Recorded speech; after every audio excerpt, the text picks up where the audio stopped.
Hello everyone, स्वागत आप सबका।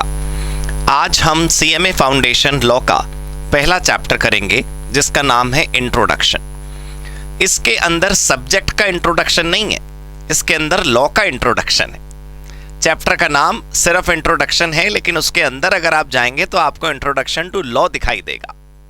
सिलेबस 2022 का सीएमए फाउंडेशन लॉ का ये पहला चैप्टर है।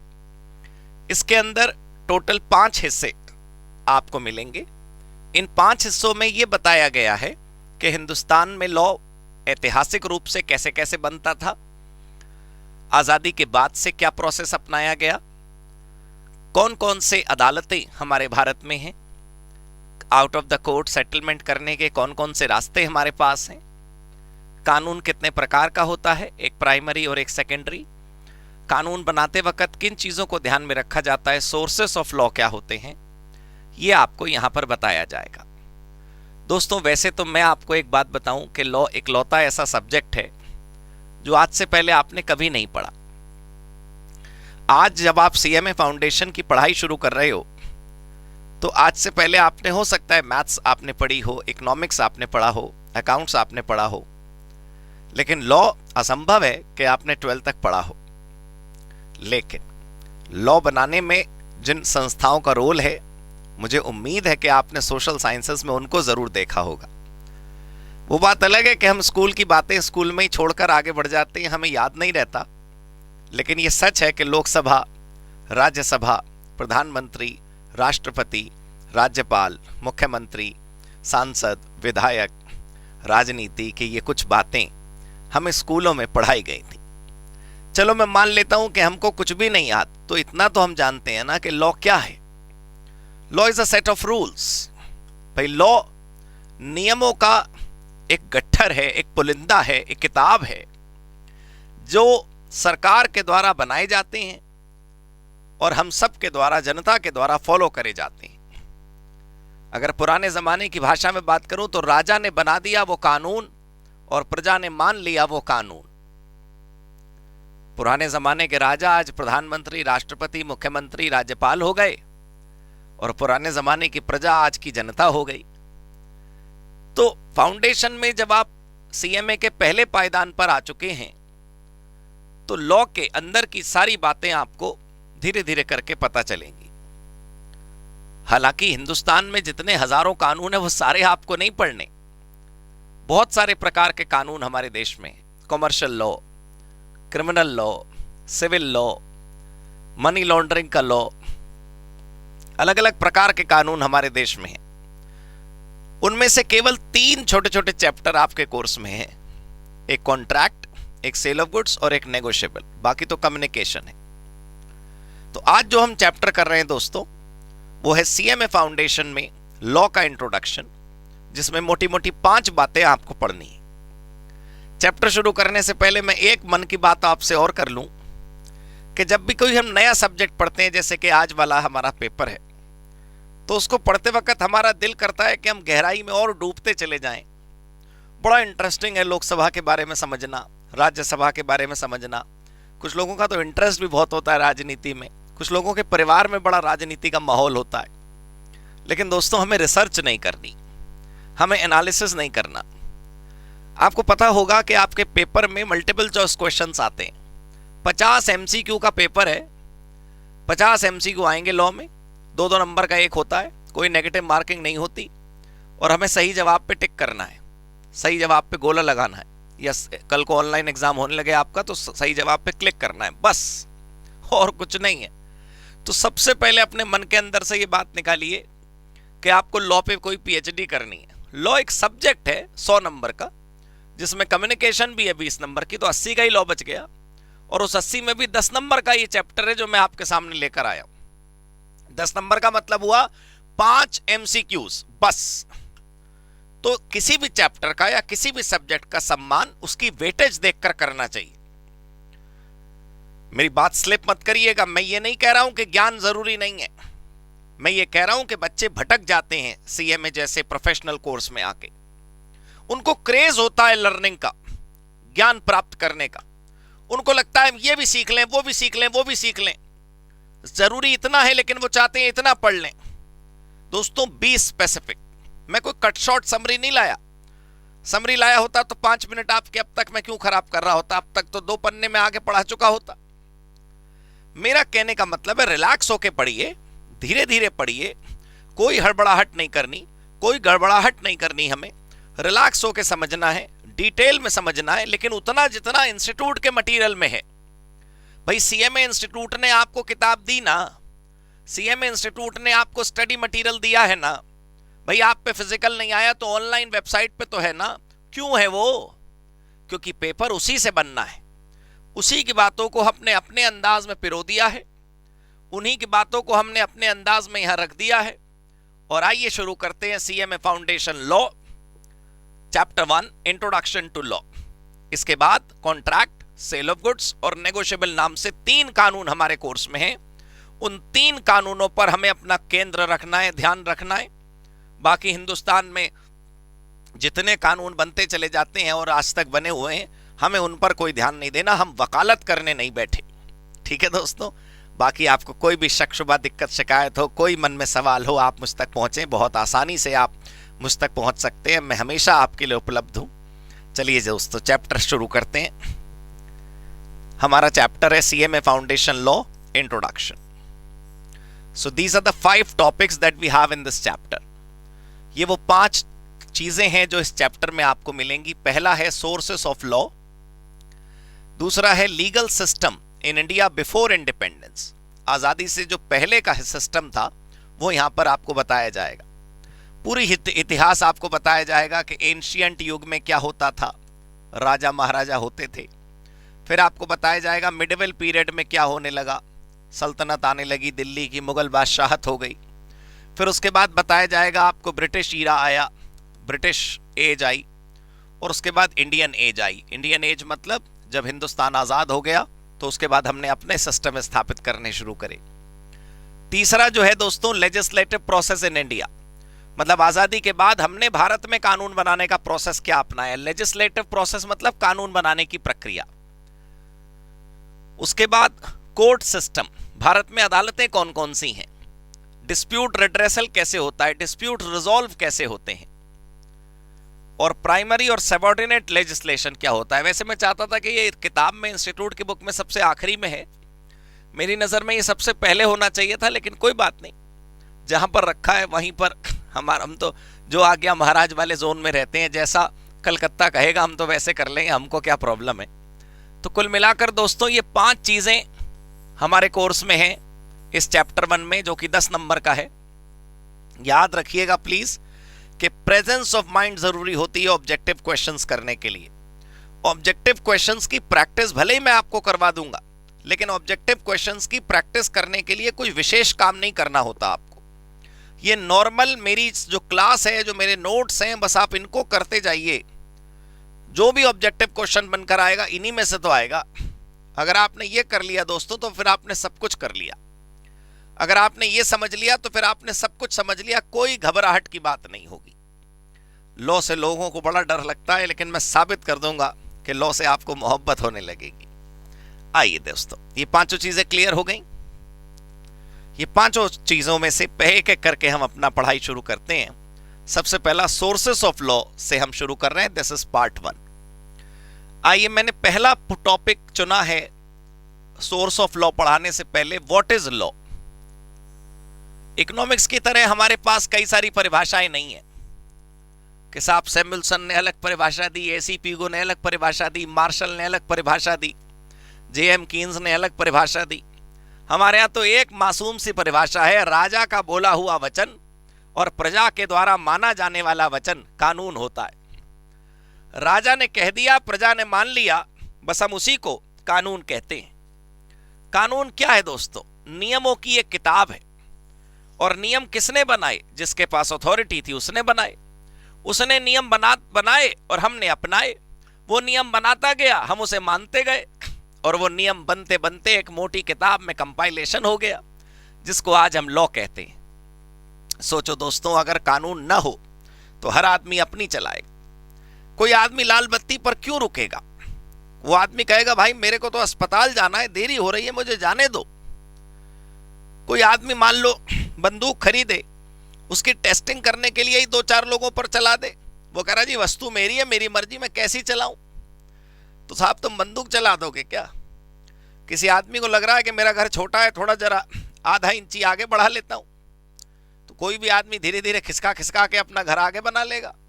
किसी बात का डर तो है ही नहीं, कोई नियम तो है ही नहीं, कोई किसी प्रकार का हिसाब किताब रखने वाला नहीं। मान लो बेंगलुरु में, दिल्ली में मेट्रो बन रही हो और मेट्रो बनाने वाले इंजीनियर ने अनाप शनाप नक्शा बना दिया, कहीं से भी पुल निकाल दिया, किसी बात का कोई ख्याल नहीं रखा, ऐसे थोड़ी हो जाएगा। हर बात का नियम होगा दोस्तों, तो समाज चल पाएगा। और अगर नियम नहीं होगा तो फिर ऑटोनॉमी से देश नहीं चल सकता। तो नियमों की किताब होनी बहुत जरूरी है कि ये करना है और ये नहीं करना है, इसे बोलते हैं डूज एंड डोंट्स। तो देश चलाने के लिए नियमावली बनानी बहुत जरूरी है।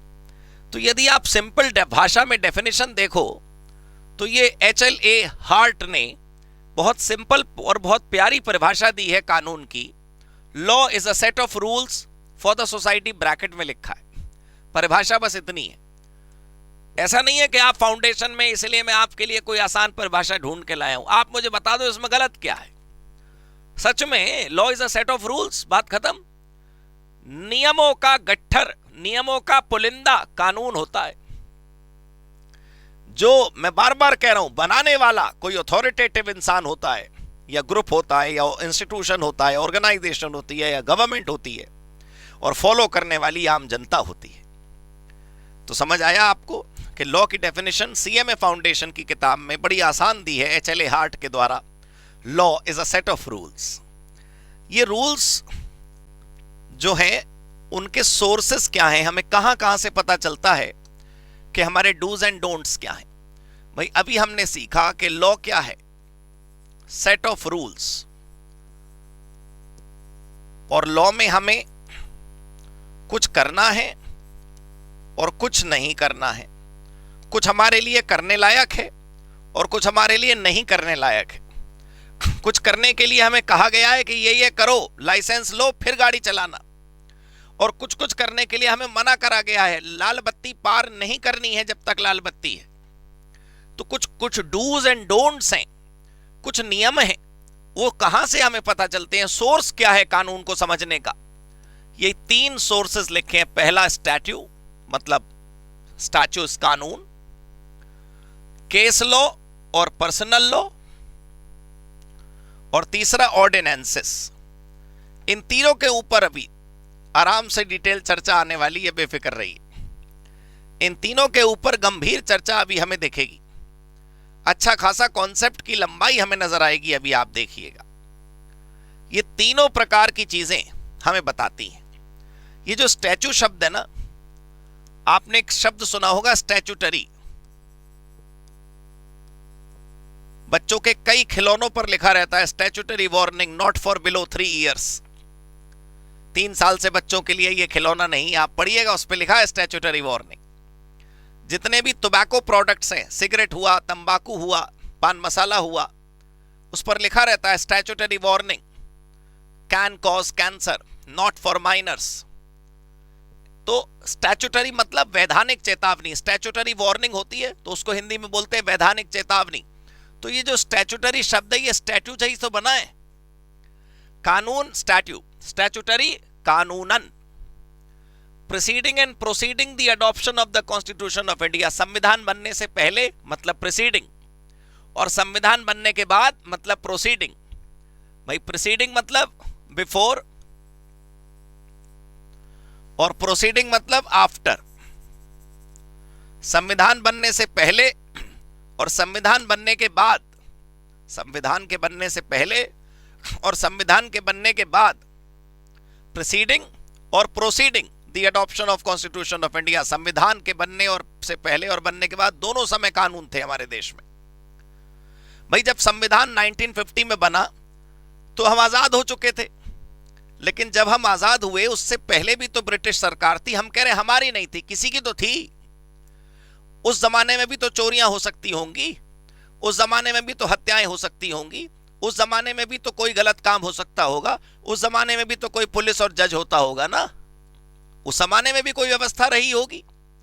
तो कानून कौन से? आजादी से पहले और आजादी के बाद, संविधान आने से पहले और संविधान आने के बाद दोनों की बराबर मान्यता है। आज की डेट में आपके कोर्स में जो चैप्टर है ना दोस्तों, पहले चैप्टर का नाम है, मतलब इसके बाद जो पहला कानून आप पढ़ेंगे वो है कॉन्ट्रैक्ट एक्ट 1872, 1872 का कानून है। दूसरा कानून जो आप पढ़ेंगे सेल ऑफ गुड्स एक्ट 1930, 1930 का कानून है। और तीसरा चैप्टर आपके कोर्स में है नेगोशिएबल इंस्ट्रूमेंट एक्ट 1881, 1881 का कानून आपके कोर्स में है। तो आज तो बताइए 2023 भी निपट ली। मैं ये बताना चाह रहा हूं आपको कि आजादी से पहले के कानूनों में से कई कानून आज भी जीवित हैं, उनकी मान्यता आज भी वैसी है जैसी ब्रिटिश सरकार के राज्य में थी। इसलिए हम जब पढ़ रहे हैं सोर्स ऑफ लॉ, तो असल में हम ये सीखना चाहते हैं कि हमें अपने डूज एंड डोंट्स पता करने का क्या सोर्स है, हमें कैसे जानकारी मिलेगी कि हमें क्या करना है और क्या नहीं करना, हमें कौन बताएगा आकर के कौन सी चीजें करनी है और कौन सी नहीं करनी। ये चीजें बताएंगे, ये लोग बताएंगे, ये किताबें बताएंगे, ये कागज बताएंगे। ये वो सोर्सेज हैं। पहला है स्टैच्यू। स्टैच्यू मतलब कानून। कौन से कानून? संविधान से पहले वाले भी, संविधान के बाद वाले भी। दूसरा केस लॉ। केस लॉ क्या होता है भाई? जुडिशियल प्रेसिडेंट, मतलब डिसीजंस ऑफ द जजेस। डिसीजन ऑफ द जजेस। आपको एक बात बताऊं कि जो कानून में लिखा है वो तो लिखा ही है, सबको मानना है, लेकिन जजों ने फैसला सुनाते वक्त कोई टिप्पणी कर दी, जजों ने फैसला सुनाते वक्त कोई बात बोली, वो भी सबके लिए कानून है, उसकी भी उतनी मान्यता है जितनी लिखे हुए कानून की है। भाई हमारे देश की सरकार ने कोई कानून बनाया, हमारे देश की सरकार ने कोई कानून बनाया, वो तो कानून की किताब में लिख गया, हमको मानना ही है, उसका तो कोई विकल्प है नहीं, उसका तो कोई हमारे पास ऑप्शन है नहीं। लेकिन उसके अलावा बात कर रहा हूं मैं आपसे, किसी अदालत के केस में फैसला सुनाते वक्त जज ने कोई नियम स्थापित करा कि इस केस में ऐसा होना चाहिए, तो आगे आने वाले वैसे जितने भी केस होंगे उसमें वही होगा जो उस दिन जज ने बोला था। एक चोर ने, दिल्ली के दरियागंज का केस है, I can not disclose the names of the parties, मैं उदाहरण के रूप में आपको समझा रहा हूं, बहुत मशहूर सेलिब्रेटेड केस है। तो दिल्ली के इलाके में दरियागंज में किसी पता नहीं कौन सी दीवार से कोई लोहा जमीन पर आकर गिरा, और कई दिनों तक चोर ने उसे देखा। जब वो किसी ने क्लेम नहीं करा तो वो चोर उठा के ले गया। चोर ने सड़क पर पड़ा हुआ लोहे की कोई जंजीर, कोई चेन उठा के ले गया चोर, और न जाने कैसे पुलिस ने वो देख लिया कि वो उठा रहा है। पुलिस ने उसको कोर्ट में पेश करा जज के सामने। कहानी मैं सुपर ट्रैक, फास्ट ट्रैक सुना रहा हूं। अदालत में जज साहब ने उस चोर से पूछा, हाँ भाई जंजीर चुराते हो तुम? वो कह रहा, जज साहब मैंने कब चोरी करी, 3 दिन देखता रहा मैं, जमीन में पड़ी थी, कोई लेने नहीं आया, तो जो किसी की नहीं है वो मेरी हो गई, मैंने उठा ली। जज ने, जानते हैं आप क्या फैसला सुनाया? जज बोला, बेटा जो किसी का नहीं वो सरकार का है। सार्वजनिक संपत्ति जिसको कोई क्लेम नहीं कर रहा वो सरकार की हो जाती है। आप बताइए, अंग्रेजों ने गेटवे ऑफ इंडिया बनाया बंबई में, अंग्रेज अपने साथ ले गए क्या? गेटवे ऑफ इंडिया तो वहीं रह गया। तो आज गेटवे ऑफ इंडिया किसकी प्रॉपर्टी हो गई? भारत सरकार की। समझे सर आप? लाल किला मान लीजिए मुगल डायनेस्टी ने बनवाया, दिल्ली का Lal Qila, as specified in ऐतिहासिक किताबें। तो मुगल बादशाहत खत्म हो गई, डायनेस्टी खत्म हो गई, आज वो लाल किला किसकी प्रॉपर्टी हो गई? सरकार की। मतलब जिसका कोई क्लेमेंट नहीं वो सरकार का हो गया। ये जज ने सुनाया फैसला। उस दिन के बाद से यही रूल हो गया ना, जो किसी का नहीं वो सरकार का। तो ये होते जुडिशियल प्रेसिडेंट। अदालत के सुनाए गए फैसले हमारे लिए कानून बन जाते हैं। And personal law. दोस्तों हमारे देश में ना रिलीजियन के आधार पर भी कुछ नियम है। भाई मान लीजिए रिलीजियस लॉ, जैसे हिंदू लॉ है, मुस्लिम लॉ है, क्रिश्चियन लॉ है, हमारे अपने अपने नियम है दोस्तों। पर्सनल लॉ, वहां से भी हमें पता चलता है क्या करना है क्या नहीं करना। अगला ऑर्डिनेंस। ऑर्डिनेंस होता है temporary law issued by president,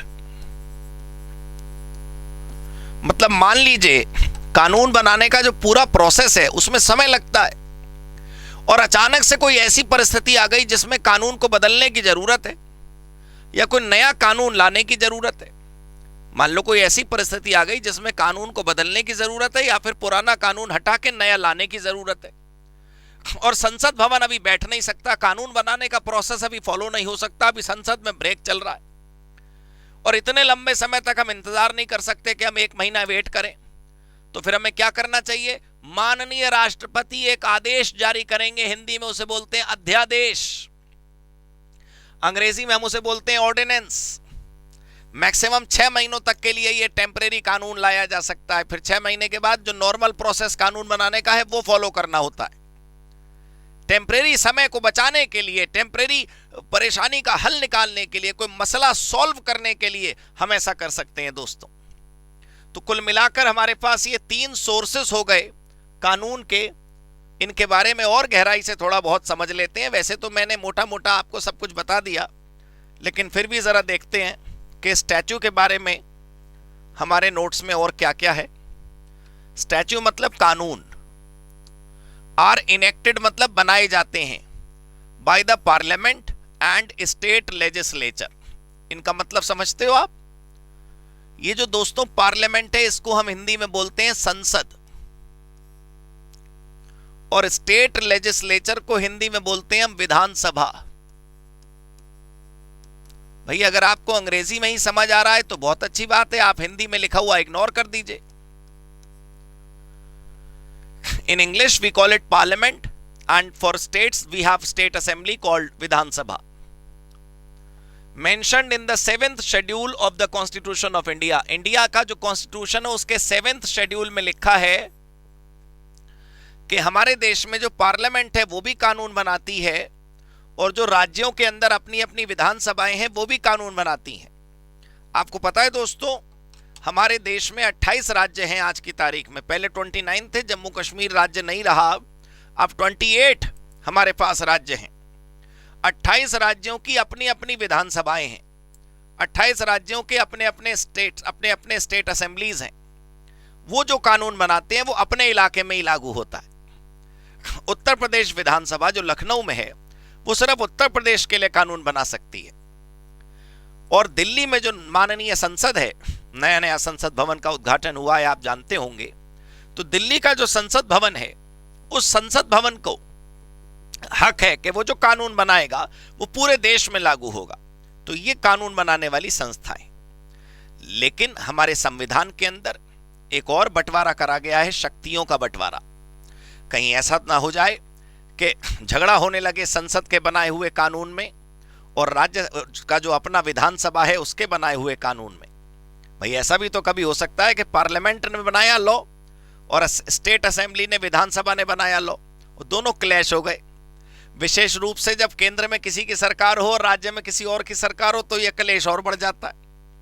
मैं कोई भाजपा कांग्रेस नहीं कर रहा, लेकिन मान लो केंद्र में मतलब देश में कांग्रेस की सरकार हो और राज्य में भाजपा की सरकार हो, ठीक, और अगर देश में भाजपा की सरकार हो और राज्य में कांग्रेस की सरकार हो तो भी विरोध हो सकता है संसद के बनाए कानून में और विधानसभा के बनाए कानून में। इसलिए हमारे देश के 7th शेड्यूल के अंदर प्रॉपर तरीके से शक्तियों का बंटवारा करा गया है। एक यूनियन लिस्ट है हमारे संविधान में, एक स्टेट लिस्ट है हमारे संविधान में, और एक कॉन्करेंट लिस्ट है हमारे संविधान में। यूनियन लिस्ट, स्टेट लिस्ट और कंकरेंट लिस्ट। जो यूनियन लिस्ट है वो पार्लियामेंट को अधिकार है उसमें कानून बनाने का। जो स्टेट लिस्ट है उसमें स्टेट को अधिकार है कानून बनाने का, मतलब स्टेट असेंबली। और जो कॉन्करेंट लिस्ट है उसमें दोनों को अधिकार है कानून बनाने का। ठीक है जी, ये सब कुछ 7th शेड्यूल में पावर्स बटी हुई हैं ताकि कोई विरोध ना हो। Law made by parliament extend through out India. Obviously भाई देश की संसद एक है ना, तो पूरे भारत में कानून लागू होता है उनका। और दोज बाय स्टेट लेजिस्लेचर, जो राज्य की विधानसभाएं कानून बनाती हैं वो केवल अपने अपने राज्य के अंदर ही लागू होता है, कहीं और नहीं। ठीक है, चलो कोई देखो हमें डिटेल्ड वो नहीं करना है चर्चा इस बात पर कि विधानसभा, राज्यसभा, लोकसभा, कितने मेंबर, कितने सीटें, कहां से इलेक्शन, कौन कब क्या पर, ये सब कुछ नहीं है। अपने को कोई सिविक्स थोड़ी पढ़नी है, अपने को नागरिक शास्त्र थोड़ी पढ़ना है, अपने को सोशल साइंस नहीं पढ़नी है, अपने को 10% की वेटेज रखने वाला सीएमए फाउंडेशन का एक चैप्टर पढ़ना है। और मैं जितना करवा रहा हूं सर, अगर आप वो करते चले जाएंगे तो आपको आनंद भी बहुत आएगा और आपके नंबर भी बहुत आएंगे। ठीक है, चलो, we have judicial presidents. So what is judicial president? मैंने आपको बताया ना, डिसीजंस गिवन बाय जजेस, डिसीजंस गिवन बाय जजेस, जजेस के द्वारा जो फैसले दे दिए जाते हैं वो आने वाले दिनों के लिए प्रेसिडेंट बन जाते हैं, कानून बन जाते हैं, फिक्स नियम बन जाते हैं। कोई उसमें ये नहीं कह सकता कि हम नहीं मानेंगे। हाँ, जज का फैसला यदि आपको सही नहीं लग रहा, आप बड़े जज पे जाइए, आप बड़ी अदालत में अपील करिए, सुप्रीम कोर्ट में चले जाइए आप, उसके बाद भी बर्दाश्त ना हो तो राष्ट्रपति के पास चले जाइए, वहां पे भी पद बर्दाश्त ना हो, वहां पे भी आपके मन पूरन ना हो तो भाई देश छोड़ दो, और तो कुछ हो नहीं सकता। हमारे पास अलग अलग अथॉरिटीज हैं, इसके खिलाफ यहां जाइए, इसके खिलाफ यहां जाइए, इसके खिलाफ यहां जाइए, इसके खिलाफ यहां जाइए, बस अब फ्रेम खत्म, इससे आगे कहीं नहीं जा सकते। People do challenge laws obviously, regulations obviously before the court, उन अदालत के सामने हम चैलेंज कर सकते हैं चीजों को। कॉन्स्टिट्यूशन ऑफ इंडिया में आर्टिकल 141 में लिखा है कि सुप्रीम कोर्ट का जजमेंट सभी अदालतों को मानना होगा। मतलब सुप्रीम कोर्ट सुप्रीम है अपने आप में। अगर सुप्रीम कोर्ट ने किसी कानून को वैलिड बता दिया तो फिर वो सभी के ऊपर बाइंडिंग होगा, पूरे भारत में हर व्यक्ति को वो मानना होगा। भारत का सर्वोच्च न्यायालय जो कहेगा वो नहीं मानेंगे भाई तो किसको मानेंगे? ठीक है, चलो पर्सनल लॉ के बारे में बात करते हैं थोड़ी। मैंने आपको वैसे बता दिया है, हमारे देश में दोस्तों धर्मपरक कानून भी हैं, रिलीजन बेस्ड प्रिंसिपल्स भी हैं। किसी धर्म के मुताबिक ये करना ठीक है, किसी दूसरे धर्म के कानून के मुताबिक ये करना ठीक नहीं है, तो वो हम मानते हैं। तो उन हिंदू कानूनों को, मुस्लिम कानूनों को, क्रिश्चियन कानूनों को भी पूरी मान्यता हमारे देश में प्राप्त है। वैसे आजकल सरकार, बता दूं, यूनिफॉर्म सिविल कोड लाने वाली है। सरकार का पूरा मन है कि ये जो अलग अलग धर्मों के अलग अलग कानून है ये सब डिसॉल्व कर दिए जाएं और एक कानून पूरे भारत में रख दिया जाए जो एक जैसी नागरिक संहिता लेकर आए, एक जैसा सिविल कोड लेकर आए। लेकिन चलो, जब तक नहीं आ रहा तब तक तो हमारे पास अपने अपने सबके पर्सनल लॉज हैं। देखो, personal laws are mostly based on individual faith, hence mostly guided by custom and practice. हमारी अपनी परंपराएं, हमारी अपनी प्रैक्टिसेस, हम जो हमारे जीवन में अब तक करते आए हम वही करेंगे। तो हिंदू मैरिज एक्ट है हमारे देश में, क्रिश्चियन मैरिज एक्ट है, इसी प्रकार मुस्लिम पर्सनल लॉ बोर्ड का अपना कानून है, उनके धर्म के अपने हिसाब से लिखे हुए कुछ नियम है, वो सब कुछ हम सब फॉलो करते हैं अपने अपने पंथ के हिसाब से, अपने अपने धर्म के हिसाब से। यहां से भी हमें पता चलता है कि हमारे डूज और हमारे डोंट्स क्या हैं। चलो, now we have ordinance and regulations. तीसरा सोर्स जो मैंने आपको बताया था ऑर्डिनेंस, और मैंने आपको एक ये भी बताया था कि ऑर्डिनेंस मैक्सिमम 6 मंथ्स की वैलिडिटी रखता है। इनफैक्ट मैं डिटेल बता देता हूं थोड़ी सी आपको, 6 वीक्स से लेकर 6 मंथ्स तक की वैलिडिटी के लिए ये हो सकता है। जब हमारी पार्लियामेंट काम नहीं कर रही होती, जब हमारी पार्लियामेंट में ब्रेक होता है, उस समय इस कानून के मुताबिक राष्ट्रपति को यह हक है देश के लिए और राज्यपाल को यह हक है राज्य के लिए कि वो इमरजेंसी टाइप कोई कानून फिक्स कर सकते हैं। कोई विशेष कानून लाना हो जिसके लिए संसद के डिस्कशन का इंतजार नहीं करा जा सकता तो वो लेकर आ सकते हैं, लेकिन इसकी मान्यता अधिकतम 6 महीने के लिए होती है। यहां से भी हमें पता चलता है कि हमें क्या करना है और क्या नहीं करना। तो आपको बधाई, हम सोर्स ऑफ लॉ पढ़ चुके हैं। सोर्स ऑफ लॉ हमने पूरी तरह से कंप्लीट कर लिया है। अब दोस्तों हम पढ़ेंगे दूसरा जो हमारा पॉइंट है, legal system in India before independence, brief history. और जैसा कि मैंने शुरू में बताया था, ब्रीफ हिस्ट्री पढ़नी है अपने को, इतिहास पर पीएचडी नहीं करनी। अपने को कण कण पल पल नहीं समझना, कब बाबर साहब आए और कब कौन से राजा ने किसको हराया और कौन सी सदी में अंग्रेज आए, ये पूरा एनालिसिस नहीं करना है अपने को। बस मोटे मोटे कुछ पॉइंट्स हैं जो आपको याद रखने चाहिए, जो एग्जामिनेशन में आपसे पूछे जा सकते हैं। हमको समझना है कि एंशिएंट युग से लेकर आज तक किन किन सिनेरियो में क्या क्या हुआ, कैसे कैसे कहानी आगे बढ़ी, वो सब कुछ हम समझेंगे इस दूसरे हिस्से में। तो अब इतिहास पढ़ना शुरू करते हैं। देखिए दोस्तों, ये शुरू होगा एंशिएंट पीरियड से, जो पहला स्टेज है। उसके बाद दूसरा हमारा मिडिवल पीरियड है, तीसरा हमारा ब्रिटिश एडमिनिस्ट्रेशन पीरियड है और चौथा इंडियन लीगल पीरियड है। ये ऑब्वियस सी बात है दोस्तों कि एंशिएंट में कई सारी स्टेजेस रही होंगी, मिडिवल में कई सारी डायनेस्टी रही होंगी, ब्रिटिश पीरियड में भी पहले east India company was a commercial entity और उसके बाद उसको सत्ता मिल गई, और हिंदुस्तान के लीगल पीरियड में तो चलो 100 साल भी अभी नहीं हुए, लेकिन उसमें भी कई स्टेजेस हैं। लेकिन अपने को इनका क्रोनोलॉजी समझना है बस, कि पहले ये हुआ, फिर ये हुआ, फिर ये हुआ, फिर ये हुआ, वो भी कुछ मेजर बुलेट्स के साथ। मैं फिर याद दिलाता हूं आपको कि आपको पेपर में डिस्क्रिप्शंस नहीं लिखने हैं। आप जब ये चारों स्टेजेस सीखेंगे, देखेंगे, तो आपको मेजर मेजर घटनाओं के बारे में सुनना है कि हाँ पे देखो इसमें ये हुआ, इसमें ये हुआ, इसमें ये हुआ। पानीपत की कितनी लड़ाई हुई वो आपको नहीं याद करनी, ठीक है। So the study of Indian legal theory history can primarily be divided into 4 periods. So these are the 4 periods in which we have the system. अब जरा ध्यान से देखिए, एंशिएंट पीरियड की अगर बात करें तो हमारे पास क्या मेजर पॉइंट्स हैं इसको लेकर। बिल्कुल प्राचीनतम भारत का कानून देखें तो वो कैसे है। देखो 1500 साल पहले का है ये, and after the beginning of the first decade of the Gregorian calendar, जब ग्रेगोरियन कैलेंडर शुरू हुआ, I hope you know what's Gregorian calendar, right.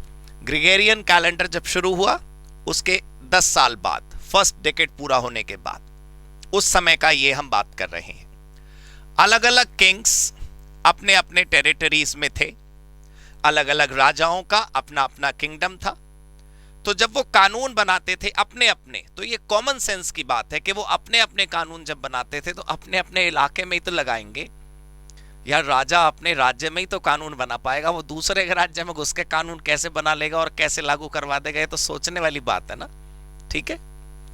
Having law and regulations that were very localized. Localized का मतलब यार खराब नहीं होता। भाई कोई चीज अमेरिका में बन के भारत आई तो भारत में तो वो इम्पोर्टेड है, अमेरिका के लिए तो लोकल ही है। लोकलाइज मतलब अपने इलाके में, अपने रीजन में, and specific to their geographical boundaries.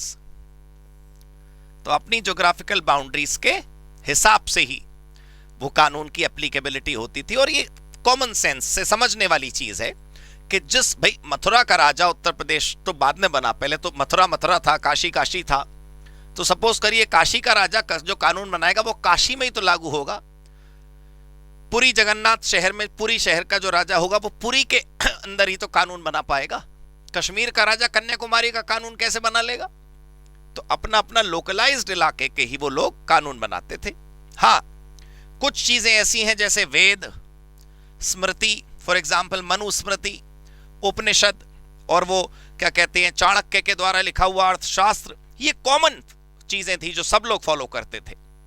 भाई आज भी हमारे देश में, मेरी बात समझने की कोशिश करिए, कोई हिंदू रिलीजियन का पर्सन हो, वो लंदन में रहता हो तो भी उसके लिए भगवत गीता पूजनीय है, और वो हिंदुस्तान में रहता हो तब भी उसके लिए भगवत गीता पूजनीय है।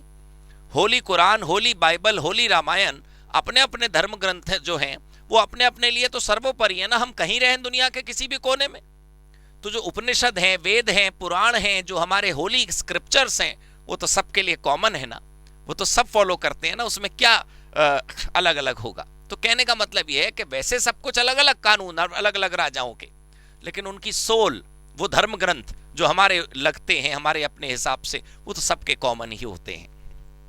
जैसे पोस्ट मॉडर्न एम्पायर में अर्थशास्त्र बना। One of the salient features of the ancient Indian law was the principle of धर्म।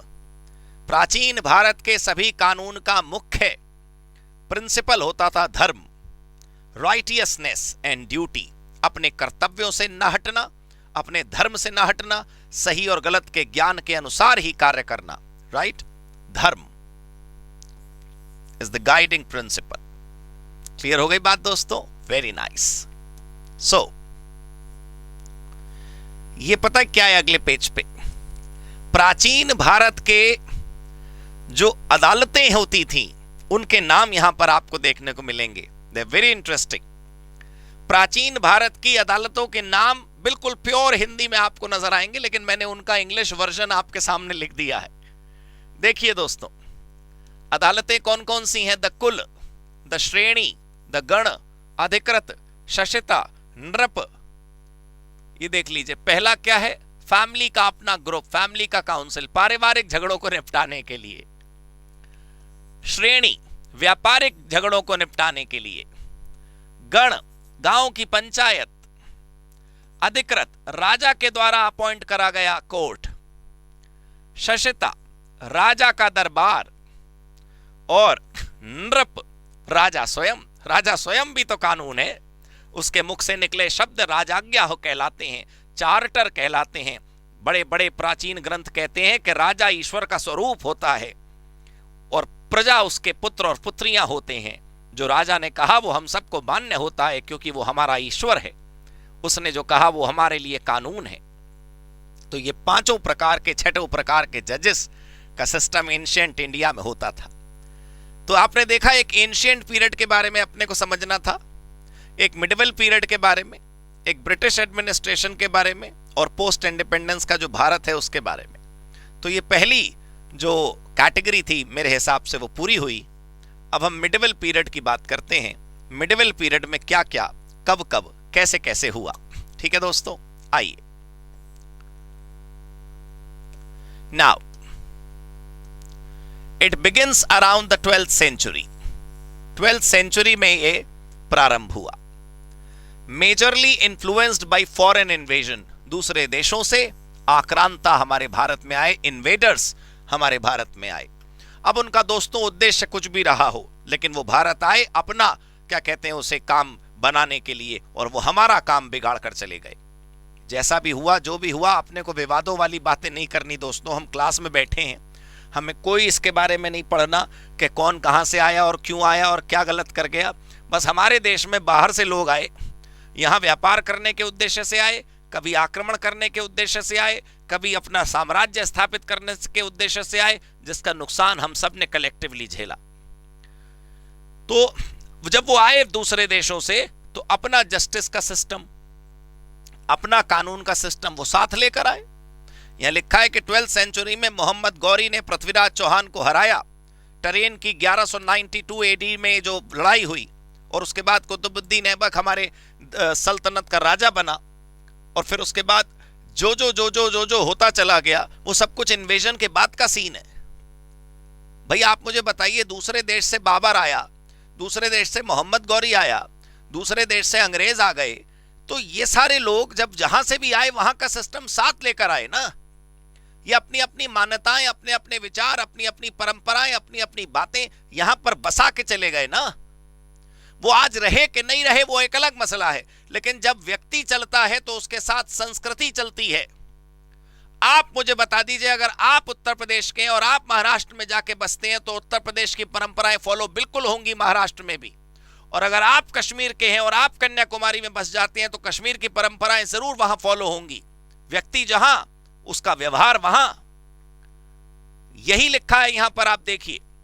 The medieval period in India had major influence from Delhi Sultanate, slave dynasty से लेकर के, लोदी डायनेस्टी से लेकर के, जब जहीरुद्दीन बाबर ने इब्राहिम लोदी को हराया और मुगल वंश की स्थापना हुई, तब तक सब कुछ मिडिवल पीरियड ही था। यहां लिखा है कि बहादुर शाह जफर की जब मृत्यु हुई, मुगल रूल जब अंत हुआ, तब ब्रिटिश राज की स्थापना पूरी तरीके से हुई, मुगल बादशाहत समाप्त हो गई। हम ये पढ़ रहे हैं कि दूसरा कदम जो ऐतिहासिक कानूनों का है वो मिडिवल पीरियड का है, इन लोगों की एज का है। प्राचीन भारत कब तक? जब तक विदेशों से क्रांतिक वो नहीं आए, आक्रांता, इन्वेडर्स, और जब वो आ गए तो उनका एक युग प्रारंभ हो गया। ये सेकेंड स्टेज थी। अब थोड़ा इनके जजेस के बारे में देख लेते हैं कि इनके जजेस के सिस्टम कैसे थे। जैसे हमने इंडियन एंशिएंट हिस्ट्री के जजेस देखे थे, अब इनके देख लेते हैं। Division of medieval Indian courts, कुछ नाम है दोस्तों, वो थोड़ा ध्यान से देखिएगा। ड्यूरिंग द सल्तनत पीरियड दीवान मजलिम नाम से अदालत थी। मुगल पीरियड में काजी उल कुजत, उसके असिस्टेंट मुफ्ती मीर आदिल, चीफ कादी और कादी अस्कर। भाई देखिए, मैं माफी चाहता हूं अगर आपको इन शब्दों का प्रोनाउंसिएशन करेक्ट आता हो तो आप मुझे करेक्ट कर दीजिएगा, मैं ठीक कर दूंगा। मैं क्षमा प्रार्थी हूं आप सबसे। मुझे जो समझ आया वो मैंने बोला, वो मैंने प्रोनाउंस किया। इन शब्दों को जब हम देखते हैं तो हमें नाम नजर आते हैं मिडिवल पीरियड के जजेस के। सल्तनत पीरियड में दीवान मजलिम जैसे जजेस हुआ करते होंगे। मुगल पीरियड में जो टॉप जज है वो काजी उल कुजूत, उनके असिस्टेंट्स मुफ्ती मीर आदिल, उसके बाद चीफ कादी अपने अपने इलाकों में, और कादी अस्कर मिलिट्री के अपने जज होते थे। आज भी मिलिट्री का अपना जज होता है, कोर्ट मार्शल करता है। तो ये कुछ सिस्टम है। अब ये आपको ना कीवर्ड्स याद रखने हैं दोस्तों। देखो, आपके इंस्टीट्यूट की किताब से लाइनें उठाकर ही मैंने अपने नोट्स बनाए हैं। इसका एक एक शब्द तुम्हारे लिए बिल्कुल बाइबल के समान है, रामायण के समान है। एक एक शब्द तुम्हें अच्छे तरीके से अपने मन के अंदर बसा लेना है, पी लेना है। जो जो यहां लिखा है वो सब अच्छे तरीके से तैयार कर लो, और बस पेपर में नंबर ही नंबर बरसेंगे। देखिएगा, बिना बादल के नंबरों की बरसात होगी तुम्हारे ऊपर। आइए आगे बढ़ते हैं।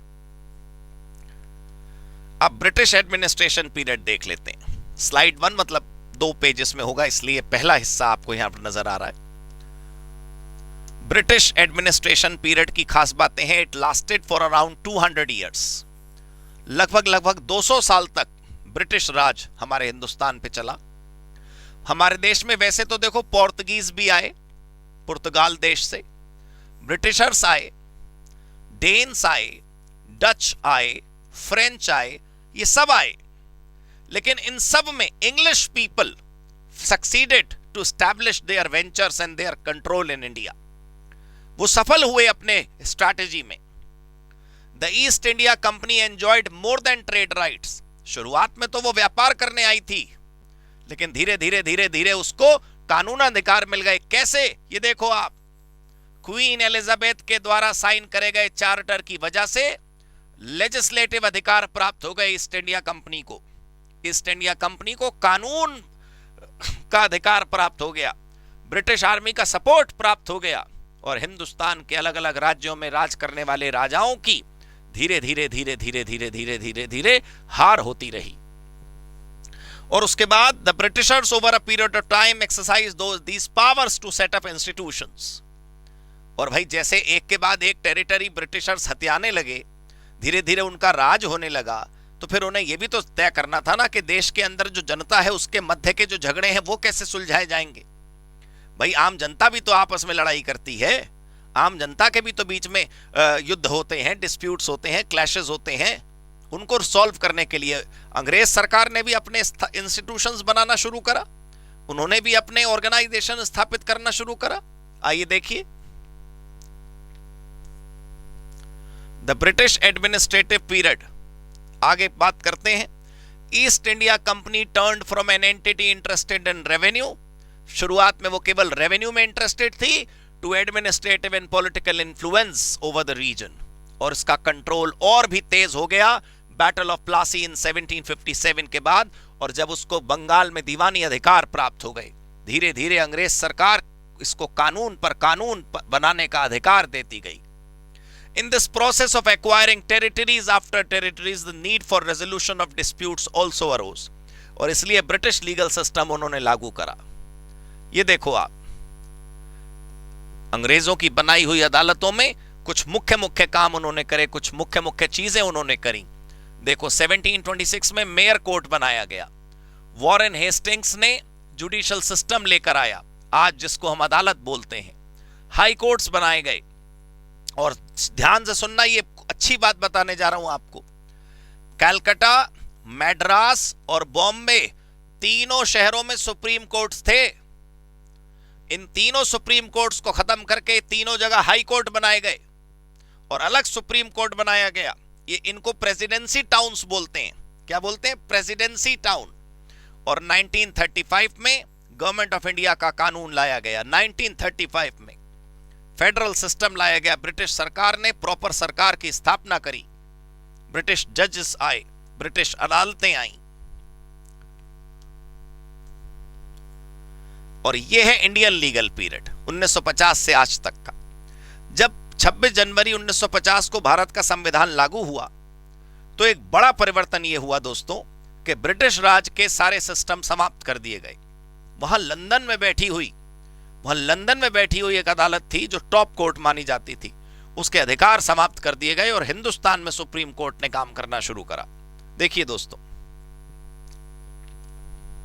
The Indian post independence legal history begins with abolition of privy council. देखा आपने, ये लंदन में बैठी होती थी, लंदन में, और इसको टॉप कोर्ट माना जाता था, हाईएस्ट कोर्ट ऑफ अपील माना जाता था। सबसे पहले इसे बर्बाद करा गया, सबसे पहले इसे खत्म करा गया।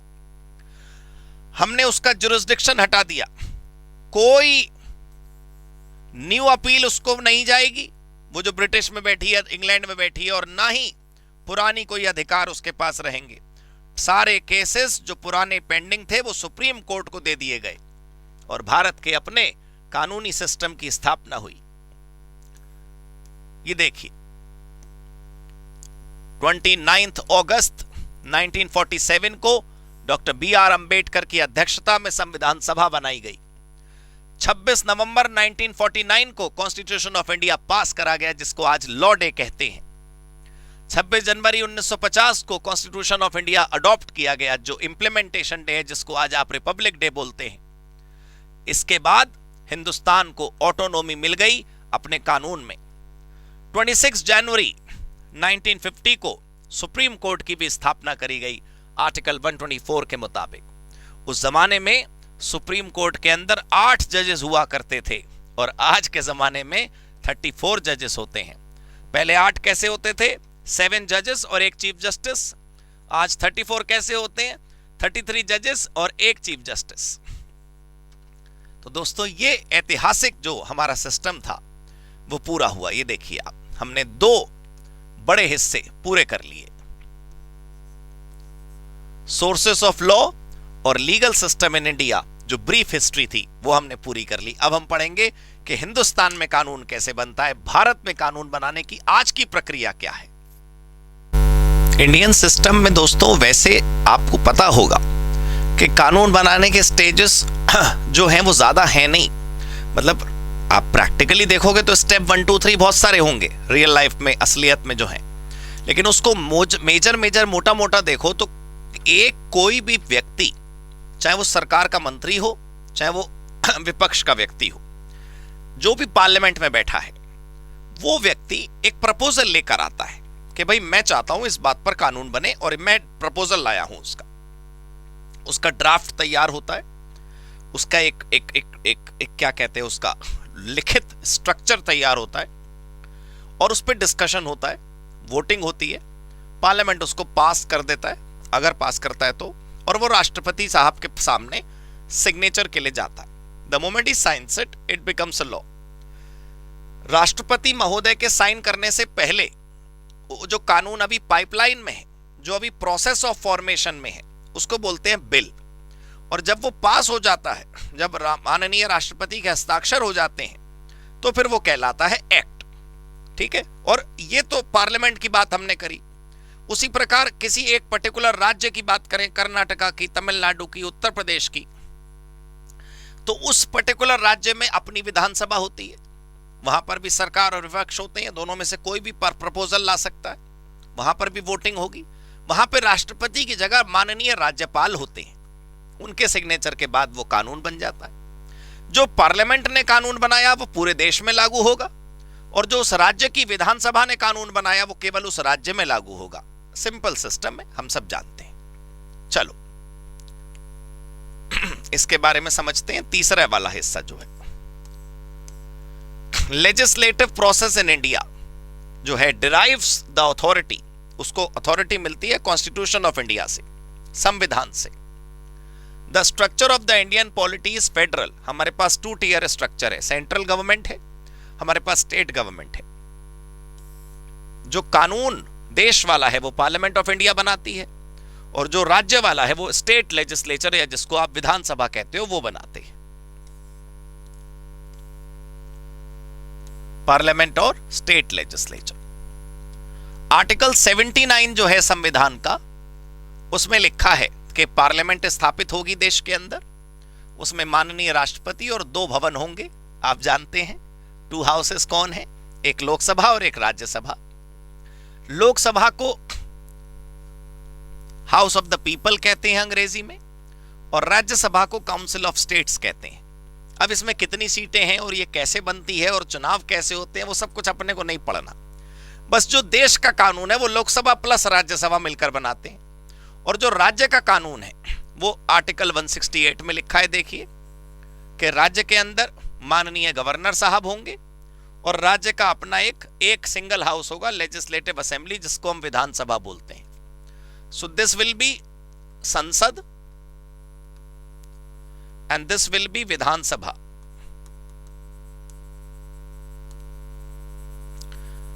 We can put that in English as Parliament and Legislative Assembly. All right? लेकिन आपको एक और बात बताऊं, जो स्टेट में स्टेट असेंबली होती है ना, जैसे यहाँ लिखा है 1 हाउस, कुछ राज्यों में 2 हाउसेज हैं। उत्तर प्रदेश में 2 घर हैं, 2 हाउसेज हैं, एक विधानसभा है, एक विधान परिषद है। दिखाता हूं मैं आपको, ये देखो। In some states there are 2 houses. Article 168 का जो दूसरा हिस्सा है वो कहता है कि कुछ राज्यों में 2 हाउस भी हो सकते हैं, एक लेजिस्लेटिव काउंसिल और एक लेजिस्लेटिव असेंबली। लेजिस्लेटिव काउंसिल को बोलते हैं विधान परिषद,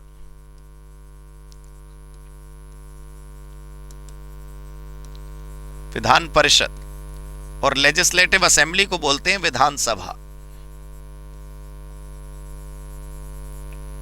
विधान परिषद पहला और ये विधानसभा। ठीक है दोस्तों, अब इन दोनों का अपना अपना अलग अलग रोल बहुत है, बस कानून दोनों में पास होगा अगर बना है तो। The legislative bodies in India, central और पार्लियामेंट दोनों, मतलब सेंट्रल और स्टेट दोनों, आपको पता चल गई। Derive its power to frame law from article 245। Article 245 से इनको कानून बनाने की शक्ति प्राप्त होती है। ठीक है, आपको पता है कि बिल किसको बोलते हैं, जो पाइपलाइन में है, जो अभी कानून प्रोसेस में है। बिल का इंट्रोडक्शन का मतलब होता है बिल को प्रपोज करना। इंट्रोडक्शन का मतलब यहां बिगिनिंग नहीं है, यहां इंट्रोडक्शन का मतलब है बिल प्रपोज करना। कानून को प्रपोज करने का अधिकार सरकार को भी है और किसी अकेले सांसद को भी है। कोई सिंगल व्यक्ति भी कानून का प्रस्ताव ला सकता है। अगर सरकार कानून का प्रस्ताव लाती है तो उसे गवर्नमेंट बिल बोलते हैं, और अगर कोई इकलौता व्यक्ति सरकार से हटकर कोई अपना नया प्रस्ताव लाता है तो उसे प्राइवेट मेंबर बिल बोलते हैं। देखो, the process of law making begins with the introduction of a bill in either house of parliament.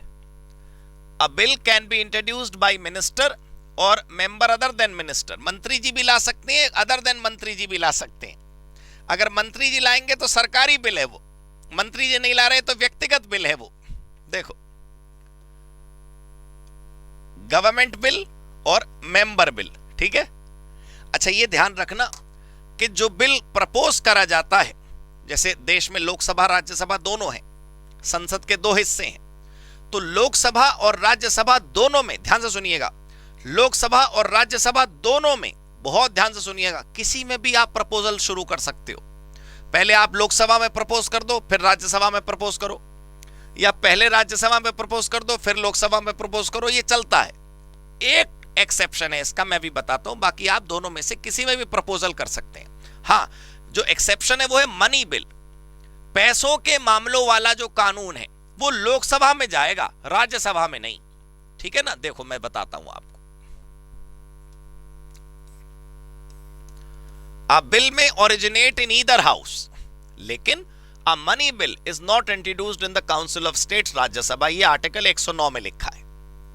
A bill undergoes readings in each house, Lok Sabha में भी, राज्यसभा में भी, और उसके बाद माननीय राष्ट्रपति के हाथों में जाता है। ठीक है,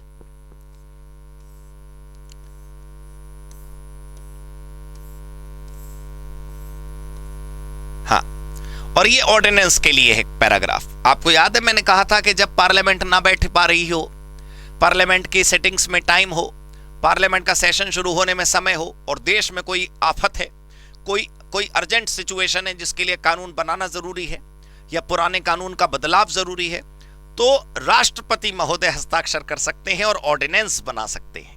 देखो, in times of exigencies president of India has power to promulgate मतलब launch ordinance during recess of parliament. Recess मतलब ब्रेक।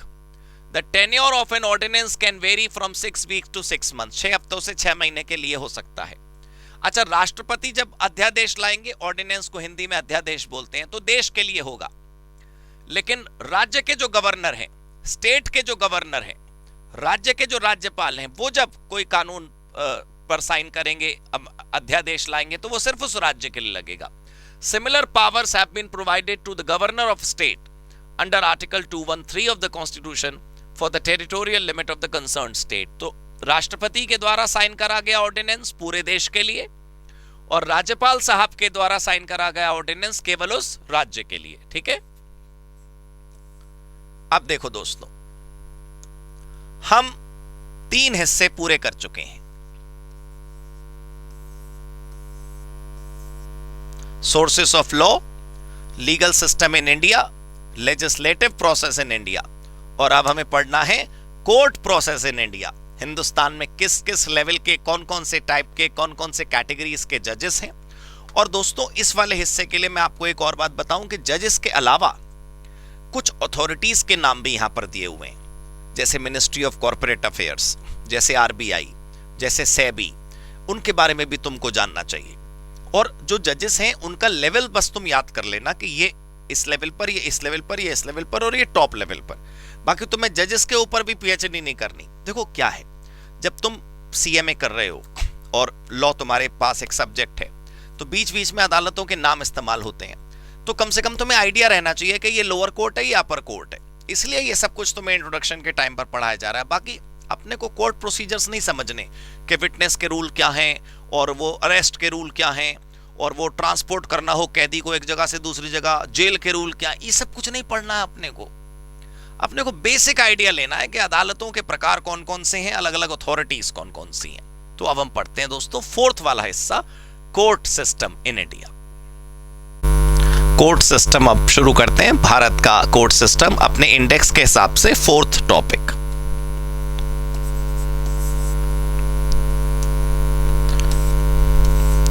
देखो, सबसे पहले तो ना, एक तो आप ये नंबर्स याद कर लेना, मल्टीपल चॉइस में क्वेश्चन बन सकता है इसके ऊपर।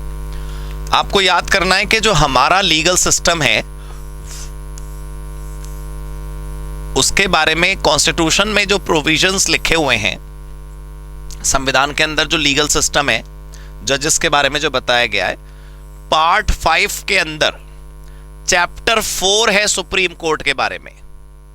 Part 5 chapter 4, part 5 chapter 4।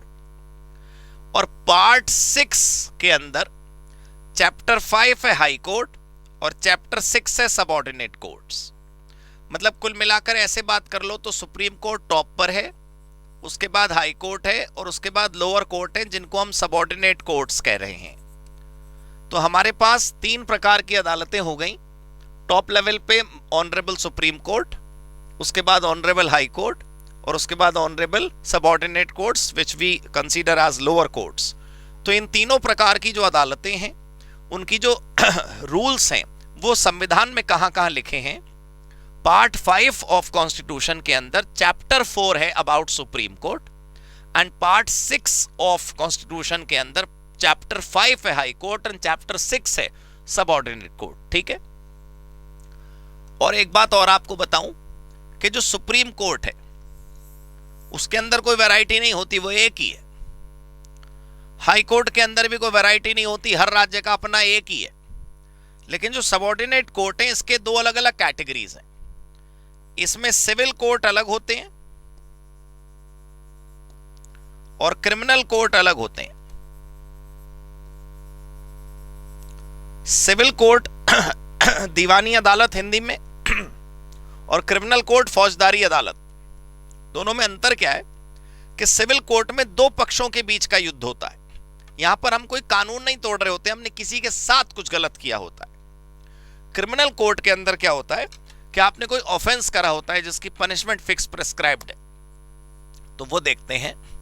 अब इन अदालतों के सिस्टम को गहराई से देख लेते हैं। सबसे पहले हमारे पास सुप्रीम कोर्ट है। सुप्रीम कोर्ट के पास ऑब्वियसली सुप्रीम कोर्ट है, वो सुप्रीम पावर्स है उसके पास।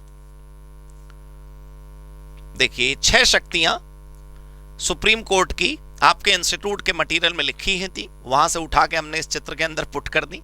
तो सुप्रीम कोर्ट जो फैसले सुनाता है उसकी शक्तियां बस उसके फैसले ही तो हैं। या तो यूं कह लीजिए कि सुप्रीम कोर्ट की 6 शक्तियां हैं, या ये कह लीजिए कि सुप्रीम कोर्ट 6 प्रकार के फैसले सुना सकता है, बात एक ही है। तो सुप्रीम कोर्ट जो 6 प्रकार के फैसले सुना सकता है वो यहां पर हमारे सामने इस समय मौजूद है।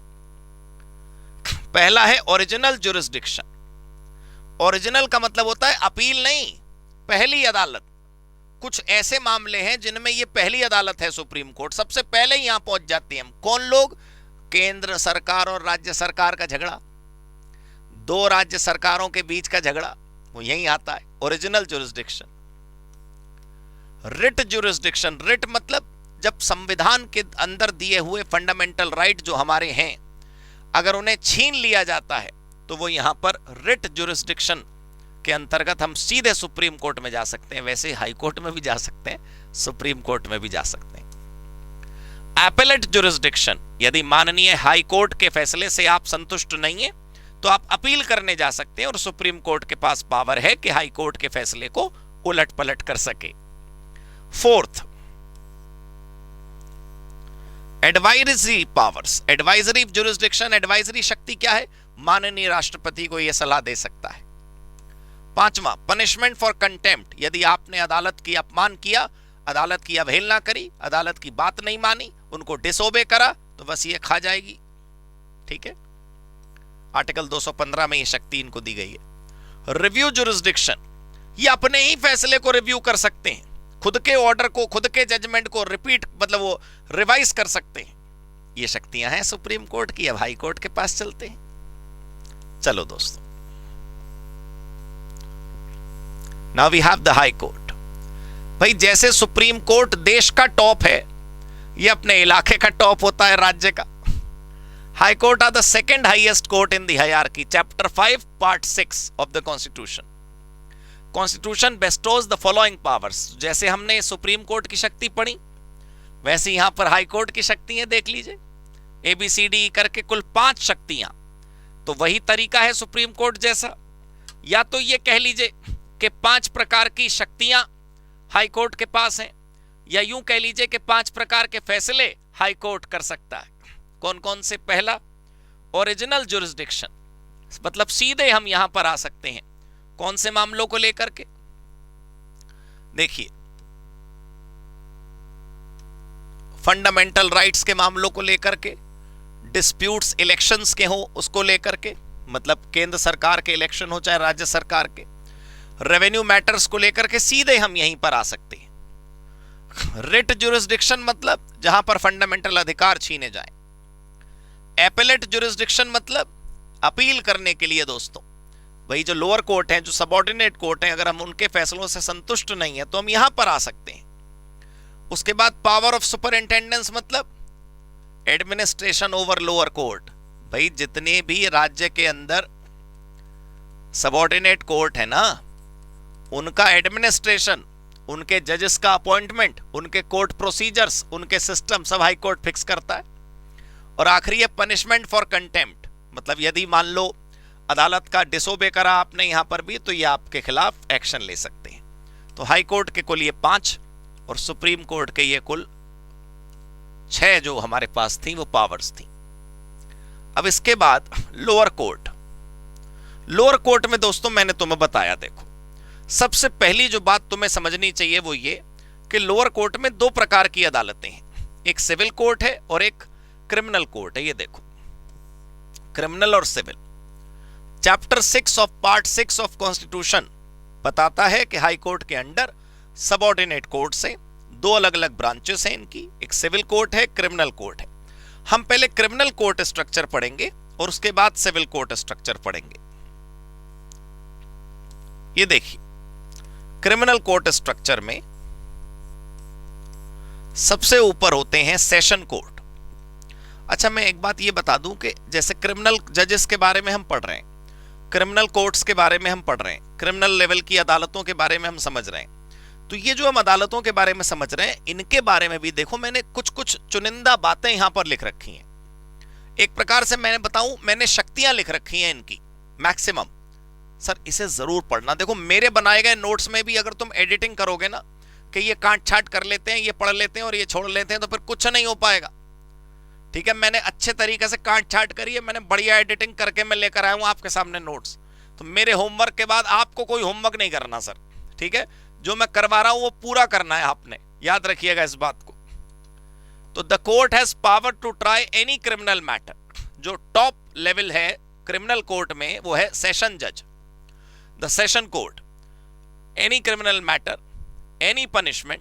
लेकिन अगर डेथ पेनल्टी ये देंगे, मतलब अगर मृत्युदंड देंगे, उम्र कैद नहीं मृत्युदंड, तो वो हाई कोर्ट से पूछ कर देंगे, हाई कोर्ट से कंफर्म करने के बाद देंगे।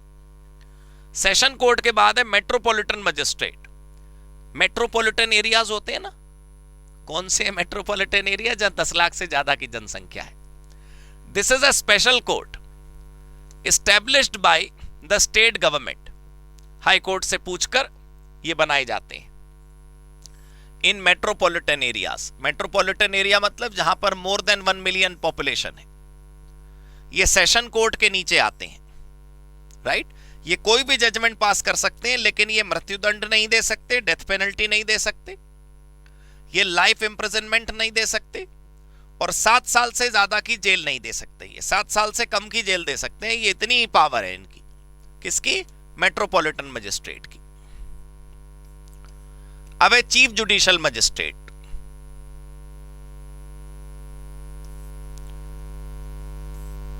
ये गायब हो जाता है, कभी कभी हैंग हो जाता है, इसको अभी सही करते हैं। चीफ जुडिशियल मजिस्ट्रेट पर आ गए हम।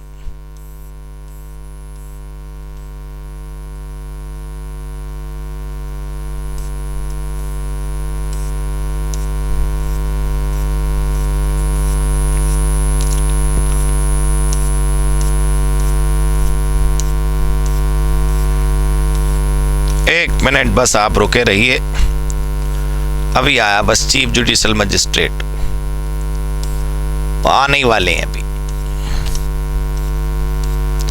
हाई कोर्ट तक आ गए हम, सबऑर्डिनेट कोर्ट पर आ गए, सेशन जजेस पर आ गए, मेट्रोपॉलिटन। अब है जी chief judicial magistrate.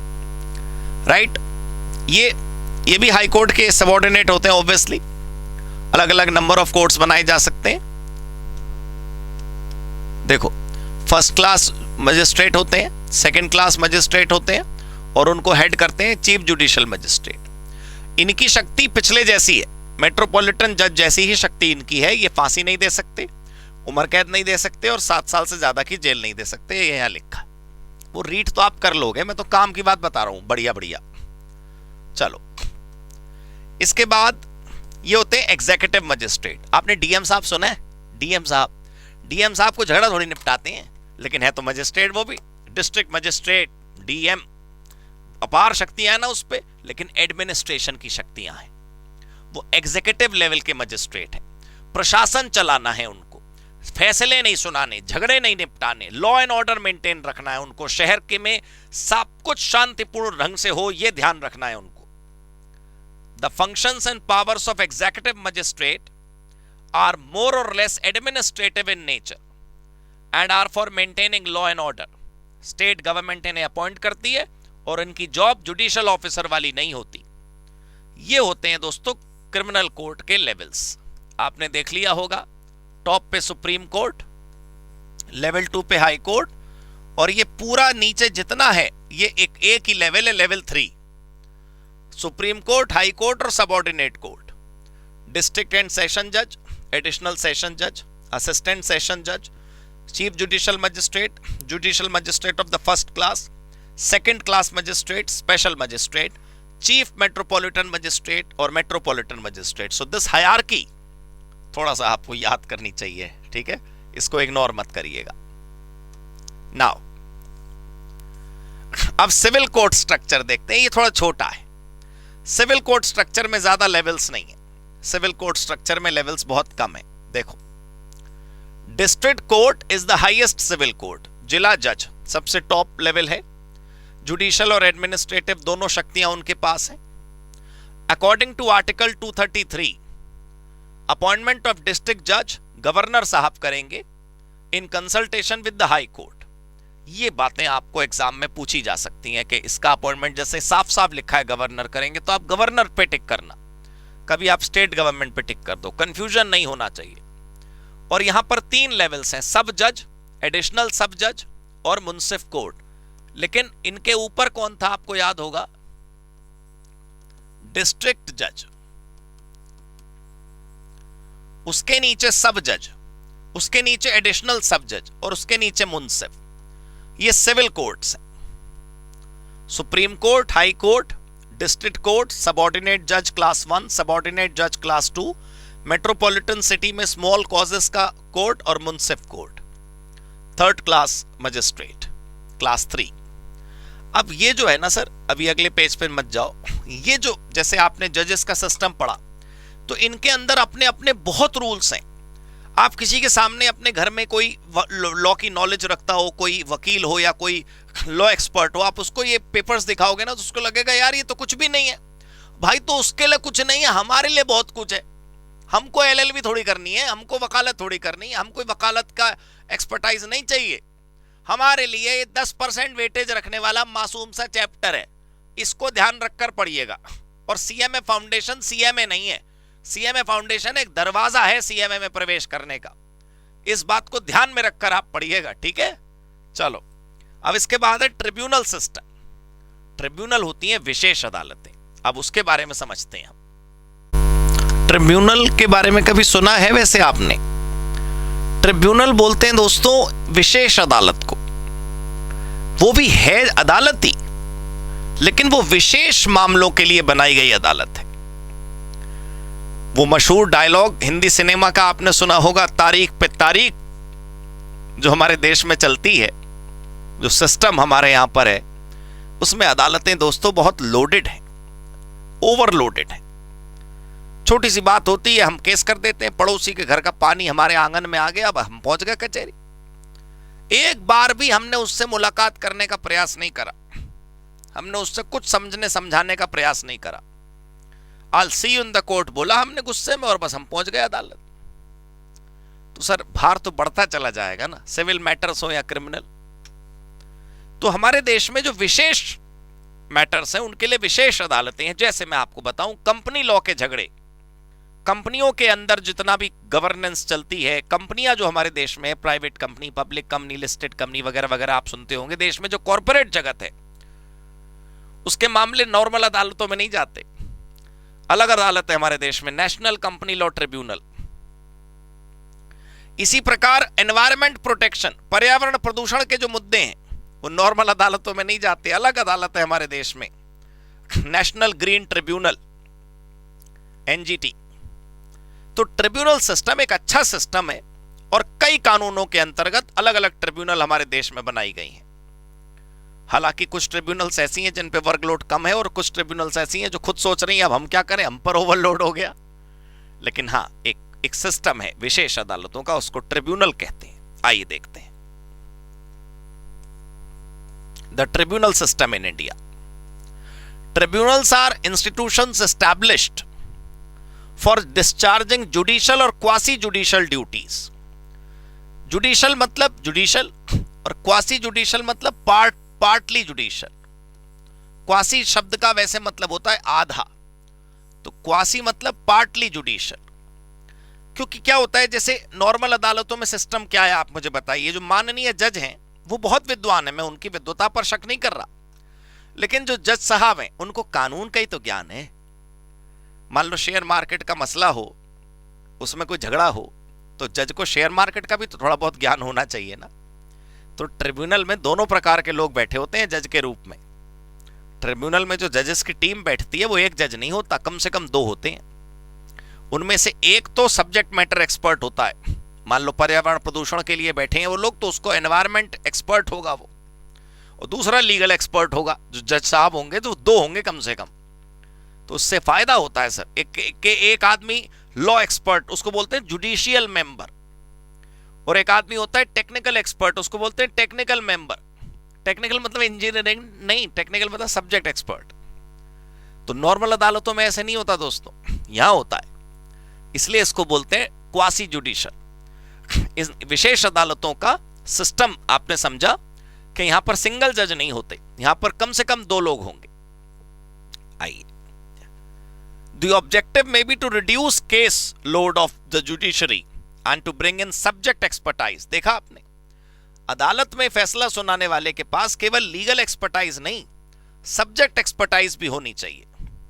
So now we have composition of tribunal. वैसे मैं बताया आपको मिनिमम 2 लोग तो होते ही हैं, एक जुडिशियल मेंबर जिसको कानूनन ज्ञान होगा और एक टेक्निकल मेंबर जिसको सब्जेक्ट का ज्ञान होगा।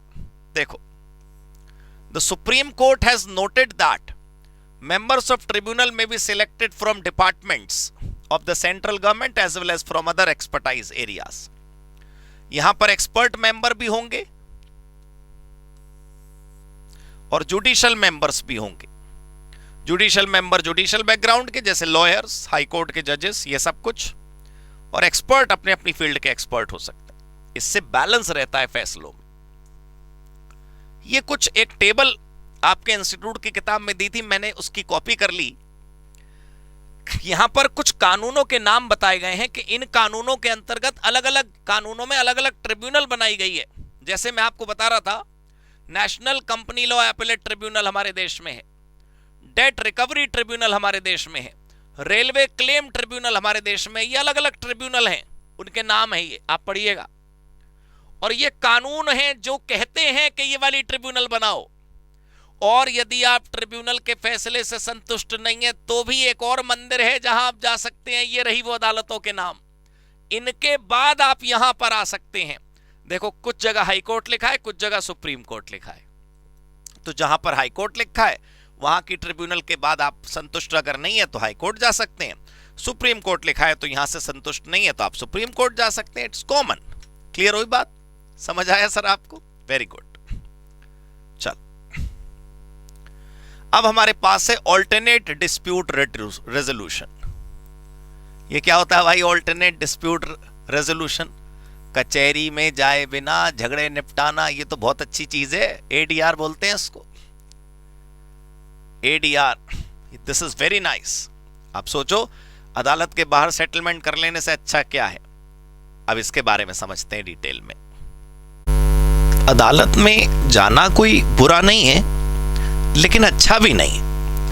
अदालत में जब आप नहीं जाते तो आप अपना समय बचाते हो, अपना सरदर्द बचाते हो, अपना इज्जत बचाते हो। सबसे बड़ी बात तो समय की है। उस समय को आप कहीं और लगा सकते थे।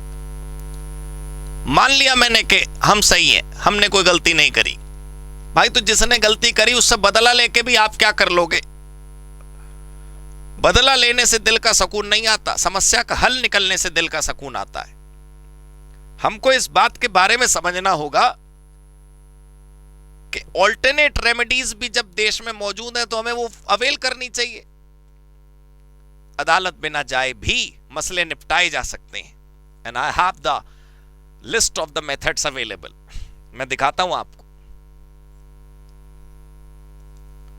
कौन कौन से रास्ते हैं। देखिए, the process by which disputes between the parties are settled और brought to a result without intervention of judicial system, इसको बोलते हैं ऑल्टरनेटिव डिस्प्यूट रेजोल्यूशन।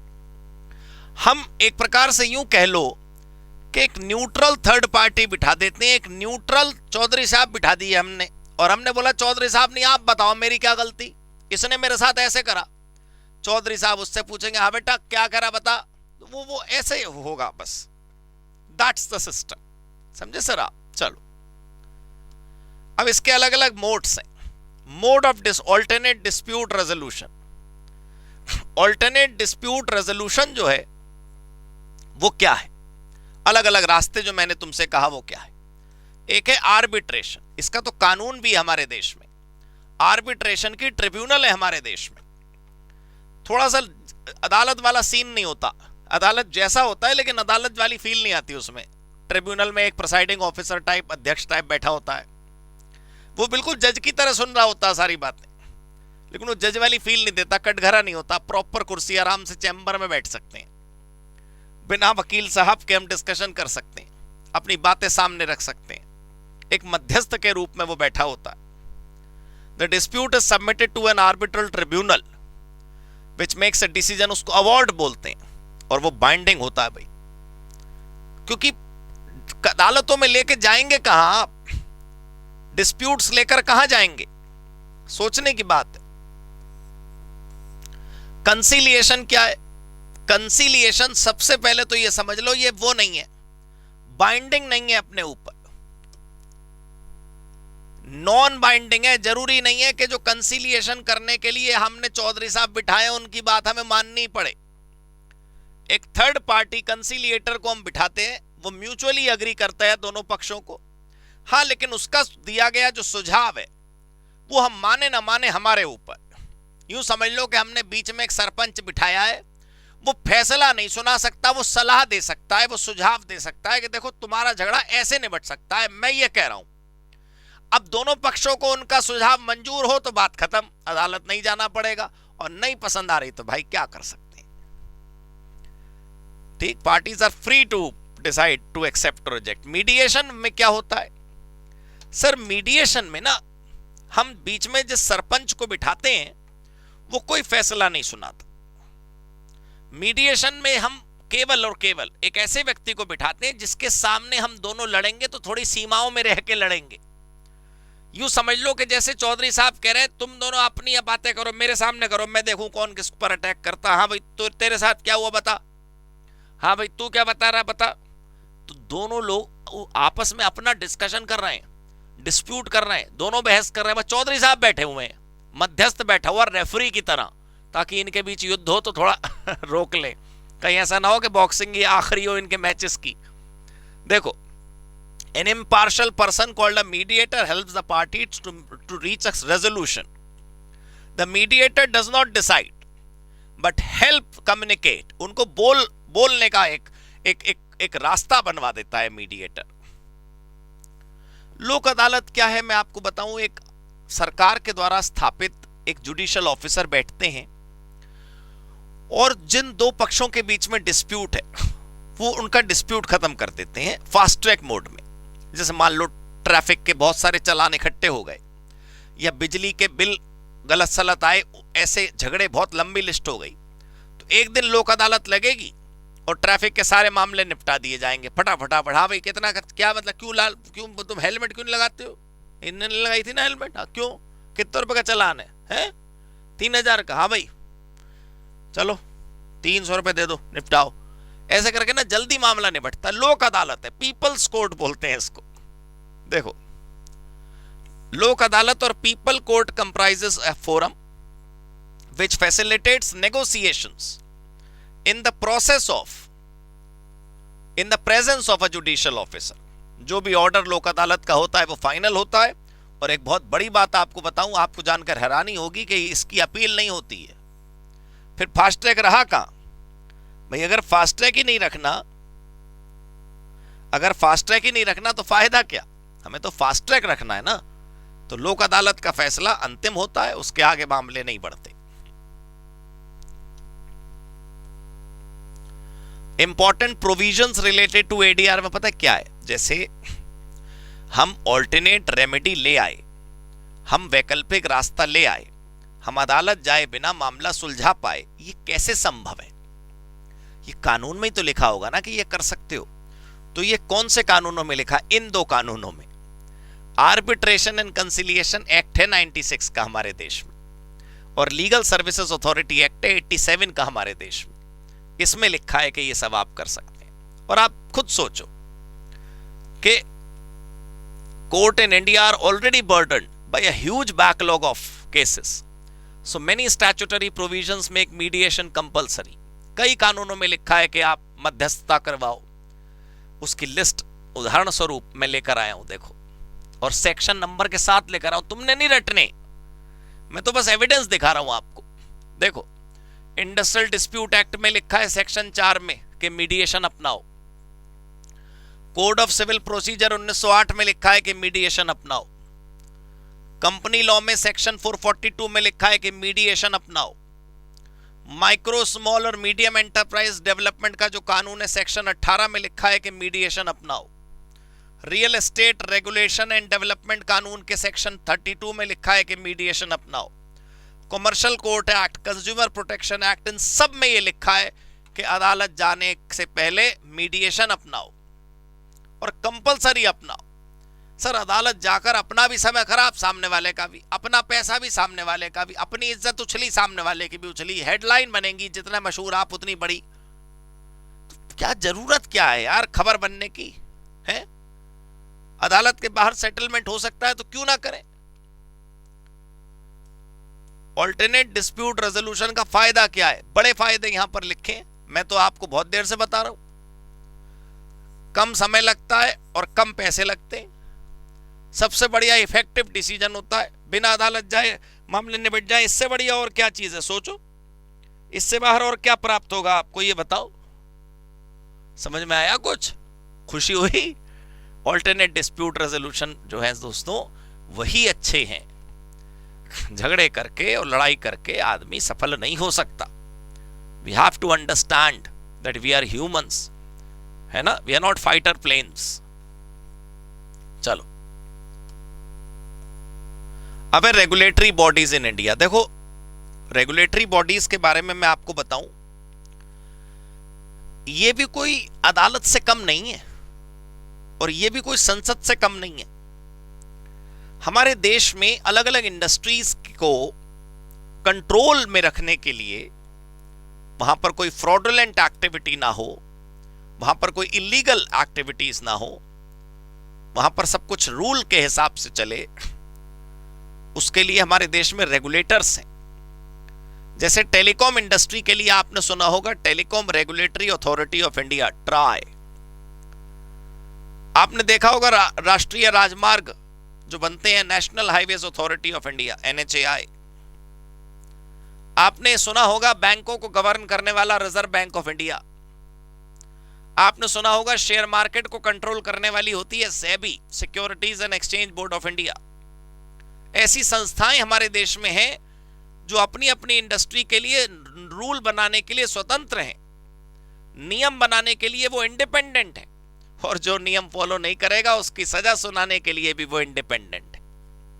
मेरी बात बहुत ध्यान से समझिए, मैंने क्या कहा कि हमारे देश में रेगुलेटरी बॉडीज का एक बहुत बड़ा रोल है। सेबी शायद 92 में स्टैट्यूटरी पावर्स ना लेती तो बड़े बड़े कांड रोजाना होते, तमाम धांधलेबाजी शेयर बाजार में रोजाना होती दोस्तों। रिजर्व बैंक ऑफ इंडिया के हाथों में कंट्रोल ना हो तो बैंकों में लोगों के पैसे आए दिन डूबे। आज की डेट में तो 100 क्या कहते हैं उसे में कोई एक कभी कुछ घटना घटती है, लेकिन फिर तो 100 में 20, 25, 30 घटनाएं घटती। तो वैसे तो हमारे देश में कई सारे रेगुलेटर्स हैं, लेकिन उनमें से केवल 7 हमारे सिलेबस में दिए हुए हैं। हमने इन रेगुलेटर्स के ऊपर भी कोई PhD नहीं करनी। जैसे हमने अदालतों के बारे में थोड़ी थोड़ी बातें सुनी समझी, वैसे ही इन 7 रेगुलेटर्स के बारे में थोड़ा थोड़ा ज्ञान हम प्राप्त करेंगे, थोड़ा थोड़ा हम इनके बारे में समझेंगे। ये 7 रेगुलेटर्स क्या कह रहे हैं, क्या करते हैं, क्या शक्तियां हैं, वो जरा देख लेते हैं। टोटल 7 रेगुलेटर्स हमारे पास हैं। Along with court, tribunal and other forum, we have various regulatory bodies which are part and parcel of governance. They are watchdog, they are guardian in case of any irregularity. पहला है हमारा share बाजार का boss SEBI, securities and exchange board of India. SEBI is a statutory body. SEBI act 1992 में बना, तब इसको शक्तियां प्राप्त हुई। इसके पास एक तो प्रोटेक्टिव फंक्शंस हैं, एक रेगुलेटरी फंक्शंस हैं और एक डेवलपमेंट फंक्शंस हैं। भाई प्रोटेक्टिव फंक्शंस का मतलब है कि जितने भी लोग, इन्वेस्टर्स का पैसा जो लगा है वो प्रोटेक्टेड रहे, कंपनियां उस पैसे को डुबो ना दें, शेयर मार्केट में ऐसी फ्लक्चुएशंस ना हो कि वो पैसा बर्बाद हो जाए, प्राइस रिजिंग ना हो, प्राइस कंट्रोल रहे। रेगुलेटरी फंक्शंस ये हैं कि सबको डूज एंड डोंट्स ये बताती है सेबी, सबके कोड ऑफ कंडक्ट बताती है, सबको क्या करना चाहिए क्या नहीं करना चाहिए वो बताती है। और डेवलपमेंट फंक्शंस हैं जहां पर ये बताते हैं कि हम कैसे नई चीजें लेकर आए शेयर मार्केट में, क्या इंप्रूवमेंट्स करें, कैसे उनको अवेयरनेस फैलाएं, लोगों को कैसे ज्यादा से ज्यादा इन्वॉल्व करें और विकास करें इस शेयर मार्केट का। ये 3 मुख्य काम सेबी के आपको दिखाई दिए यहां पर। सेबी की शक्तियां कुल मिलाकर, वैसे तो सर आप जब फाइनल में आएंगे सीएमए में तो सेबी की बहुत शक्तियां आपको देखने को मिलेंगी, अपार शक्तियों का भंडार होती है सेबी। लेकिन यहां सीएमए फाउंडेशन में कुछ मुख्य 6 शक्तियां लिखी हैं, उनको मैं आपको दिखा देता हूं। पहली शक्ति है कि स्टॉक एक्सचेंज का जो फंक्शंस है वो रेगुलेट करना है, मतलब उसके लॉ बनाने हैं। फाइनेंशियल स्टेटमेंट एक्सचेंजेस की ये देख सकती है, अगर कोई गलत प्रैक्टिस बाजार में चल रही है तो उसकी सुनवाई, उसके जजमेंट्स दे सकती है। कंपनियों की लिस्टिंग और डीलिस्टिंग कर सकती है शेयर बाजार में, उन्हें बुला सकती है और हटा सकती है। डिसिप्लिनरी एक्शन लगा सकती है, फाइन पेनल्टीज लगा सकती है। और जितने ब्रोकर्स हैं, जितने इंटरमीडियरी हैं, जितने एजेंसीज हैं शेयर मार्केट में काम करने वाली, सबको रेगुलेट करने का काम करती है। बिना सेबी के अप्रूवल के बाजार में कुछ नहीं होता शेयर बाजार। अगला है माननीय रिजर्व बैंक, देश की मॉनेटरी पॉलिसी का कंट्रोलर, देश की मॉनेटरी पॉलिसी का लॉन्च करने वाला। It's a watchdog of banking industry in India, reserve bank of India. Reserve bank of India के बारे में कुछ मुख्य बातें कि ये भारत का सेंट्रल बैंक है। 1935 में इसकी स्थापना हुई। इसका प्राइमरी काम मॉनेटरी पॉलिसी को रेगुलेट करना है, फाइनेंशियल सेक्टर को रेगुलेट करना है, कमर्शियल बैंक और नॉन बैंकिंग फाइनेंशियल कंपनीज को रेगुलेट करना। नॉन बैंकिंग फाइनेंशियल कंपनी समझते हो आप, वो जैसे मुथूट फाइनेंस हो गया, बजाज फाइनेंस हो गया, जो बैंक नहीं है लेकिन बैंक की तरह बिहेव करते हैं, वो लोन भी देते हैं, डिपॉजिट भी रखते हैं। इनकी रिस्पॉन्सिबिलिटी है कि प्राइस स्टेबिलिटी रहे, इकोनॉमी के हर सेक्टर को पर्याप्त क्रेडिट मिले, बैंकों की तरफ से अलग अलग इंडस्ट्रीज के लिए फंडिंग पहुंचती रहे। कहीं ऐसा ना हो कि बैंक रूरल एरियाज को फाइनेंस ना करें, कभी रिमोट एरियाज को, एमएसएमई को बैंक लोन ना दें, तो रिजर्व बैंक कंट्रोल करेगा कि हर सेक्टर तक क्रेडिट की अवेलेबिलिटी रहनी चाहिए। अब आरबीआई के फंक्शंस तो बहुत सारे हैं, लेकिन जो मुख्य कुछ आरबीआई के काम है वो यहां पर लिखे हुए हैं, उनको जरा हाईलाइट कर लेते हैं। जैसे बैंक ओपन होगा तो उसका लाइसेंस, नई ब्रांच होगी तो उसका अप्रूवल, प्रूडेंशियल नॉर्म्स होते हैं जैसे बेसल फ्रेमवर्क। प्रूडेंशियल नॉर्म्स शब्द का मतलब अभी शायद आप ना समझ पाओ, जब आप फाइनल में पहुंचेंगे तो बैंकिंग सेक्टर नाम से एक चैप्टर है पूरा आपके कोर्स में, लेकिन ये समझ लो कि हर बैंक को ये नियम फॉलो करने पड़ते हैं, इनको बोलते हैं प्रूडेंशियल नॉर्म्स। रिस्क से बचने के लिए प्रूडेंशियल नॉर्म्स फॉलो करने पड़ते हैं, जो बैंक नहीं करता वही डूबता है, लेकिन रिजर्व बैंक वैसे डूबने देता नहीं। ये रिजर्व्स मेंटेन करवाता है अलग अलग बैंकों से, कितनी रिजर्व रखनी है। ये फाइनेंशियल अकाउंट्स बैंकों के देखता है। ये बैंकों के लिक्विडेशन, अमलगमेशन और रिकंस्ट्रक्शन पर ध्यान देता है। एक बैंक दूसरे बैंक को जो पेमेंट और सेटलमेंट करता है उस पर ही ध्यान देता है। और ये जो देश की करेंसी है, जो मुद्रा है, वो छाप कर पूरे देश में सर्कुलेट करवाता है। ये हमारे रिजर्व बैंक के काम है। आरबीआई गवर्नमेंट का बैंक है, जैसे हमारे अकाउंट्स हमारे बैंकों में होते हैं, रिजर्व बैंक का पास जो अकाउंट है वो सरकार का अकाउंट आरबीआई के पास है। और डेट इशुएंस, मान लीजिए कोई डेट सिक्योरिटी, गवर्नमेंट सिक्योरिटीज है, उनको इशू करता है। और आरबीआई फॉरेन एक्सचेंज भी मैनेज करता है, विदेशी मुद्रा का आना जाना रिजर्व बैंक कंट्रोल करता है। और ये बात फॉरेन एक्सचेंज मैनेजमेंट एक्ट में लिखी है। विदेशी मुद्रा विनिमय अधिनियम 1999 में रिजर्व बैंक को ये शक्ति दी गई है कि फॉरेन एक्सचेंज को कंट्रोल करने का काम भी इसी के पास होगा। अब इंश्योरेंस रेगुलेटरी डेवलपमेंट अथॉरिटी, आप समझ गए होंगे किसको कंट्रोल करती है, बीमा कंपनियों को। हैदराबाद में इनका हेडक्वार्टर है। भाई जैसे शेयर मार्केट के लिए सेबी, जैसे बैंकों के लिए रिजर्व बैंक, वैसे ही बीमा कंपनियों के लिए IRDA. Insurance regulatory development authority का जो स्ट्रक्चर है वो बिल्कुल वैसा ही है जैसा बैंकों के लिए आरबीआई का। देखिए, आईआरडीए इंडिपेंडेंट रेगुलेटर है, 1999 में ये सेटअप हुआ। इसका जो मुख्य उद्देश्य है वो है protect the interest of insurance policy holders. जिन लोगों ने पॉलिसी खरीदी उनको लगना नहीं चाहिए कि हम लुट गए, उनके हितों का ख्याल रखा जाए और साथ साथ इकोनॉमी में जो इंश्योरेंस इंडस्ट्री है वो उसका भी विकास हो। और ये समय समय पर अलग अलग बीमा कंपनियों को एडवाइजरी जारी करती है, ये करो ये मत करो, उसके डूज एंड डोंट्स बताती जाती है। 3 मुख्य काम जो इंश्योरेंस रेगुलेटरी डेवलपमेंट अथॉरिटी करती है वो पहला ये कि फेयर ट्रीटमेंट करती है, ये करवाती है पॉलिसी होल्डर के साथ। इंश्योरेंस कंपनी को रेगुलेट करती है और उनके लिए स्टैंडर्ड बनाती है कि कहीं उससे भटककर बीमा कंपनियां काम ना करें। भाई कभी कभी बीमा बेचने के लिए बीमा कंपनियां हो सकती हैं कि कुछ इधर उधर की बातें करने लगे कस्टमर से, लेकिन ऐसा ना हो इसके लिए कोड ऑफ एथिक्स, इसके लिए स्टैंडर्ड्स, इसके लिए नियम, इसके लिए रूल्स रेगुलेशंस बनाने का काम आईआरडीए करती है। अगले जो पेज पर ये 6 डब्बे आपको नजर आ रहे हैं, ये रिजर्व बैंक की तरह कुछ मुख्य काम है आईआरडीए के। वैसे तो आपको याद हो गए होंगे, भाई लाइसेंस देने का काम है, रेगुलेशंस बनाने का काम है, कोड ऑफ कंडक्ट बनाने का काम है, फाइन लगाने का काम है, चार्जेस लगाने का काम है। बस यही काम जैसे रिजर्व बैंक बैंकों के लिए करता है, आईआरडीए इंश्योरेंस कंपनियों के लिए करती है। आइए देखें, बीमा कंपनियों का रजिस्ट्रेशन करना और कैंसिल करना, चार्जेस और फीस कलेक्ट करना, इन्वेस्टिगेशन, इंस्पेक्शन, ऑडिट एटसेट्रा करना, कोड ऑफ कंडक्ट बताना कि कौन एजेंट बन सकता है कौन नहीं, इंश्योरेंस की पूरी इंडस्ट्री को प्रीमियम के अमाउंट को कंट्रोल करना, टर्म्स एंड कंडीशंस को कंट्रोल करना और एक ऐसा ग्रीवियंस रिड्रेसल स्थापित करना कि बीमा इंडस्ट्री में किसी को कोई समस्या हो तो यहां आकर ग्रीवियंस रिड्रेसल करा सकता है अपनी। आप भी करा सकते हैं इंश्योरेंस में कोई आपको प्रॉब्लम हो तो। ये देख रहे हो ये क्या है? ये है बुढ़ापे के लिए करी गई बचत। आने वाले भविष्य में कुछ कंटिंजेंसी ना आ जाए उसके लिए करी गई बचत, और इस बचत को संभाल कर रखने के लिए भारत सरकार की एक संस्था है pension funds regulatory and development authority, PFRDA.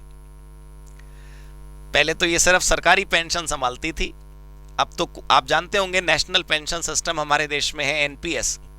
आप और मैं नॉर्मल पेंशन अकाउंट कोई भी खुलवा सकता है, एनपीएस न्यू पेंशन सिस्टम।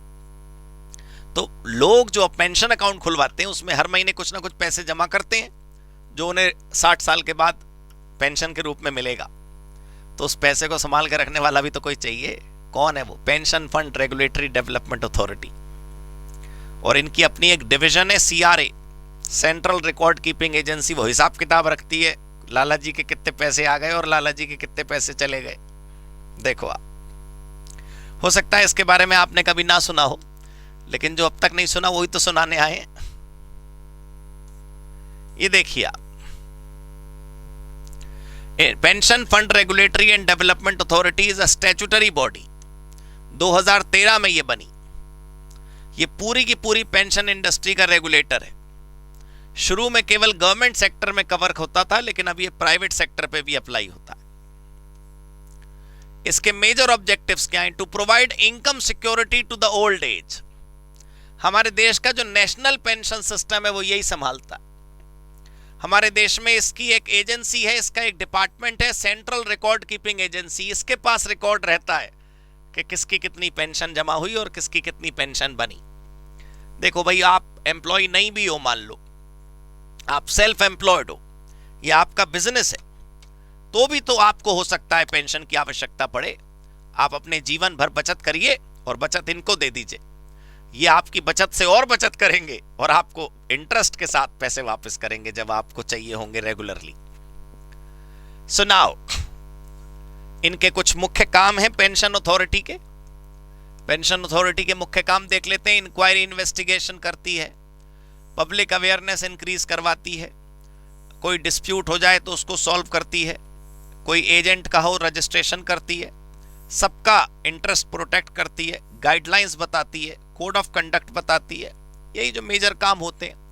भाई किसी भी इंडस्ट्री का कोई भी रेगुलेटर हो, काम तो मुख्य मुख्य वही है ना, बस।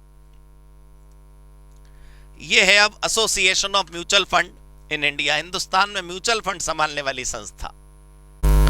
आपने वो एड देखा होगा, म्यूचुअल फंड सही है, और उसकी वेबसाइट भी है mutualfundsaiye.com, वो यही चलाते हैं कैंपेन। एसोसिएशन शब्द सुनकर आपको ऐसा लग रहा होगा कि म्यूचुअल फंड बेचने वाली जितनी कंपनियां, ये उनकी ग्रुप है, ये उनकी यूनियन है। ऐसा कुछ नहीं सर, ये रेगुलेटर का नाम ही कुछ ऐसा रखा गया है जो फील आ रही है यूनियन बाजी वाली। हमारे देश में जो म्यूचुअल फंड्स हैं उनको रेगुलेट करने वाली ये सेबी की ही एक ब्रांच है।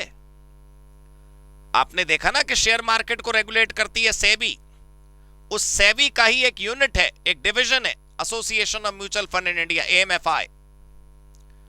एग्जाम तक कंडक्ट करवाती है म्यूचुअल फंड का।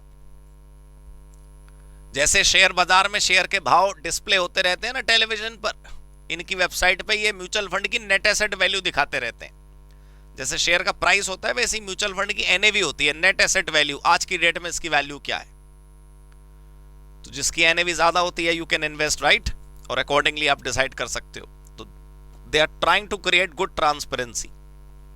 देखो, association of mutual funds in India was set up in 1995.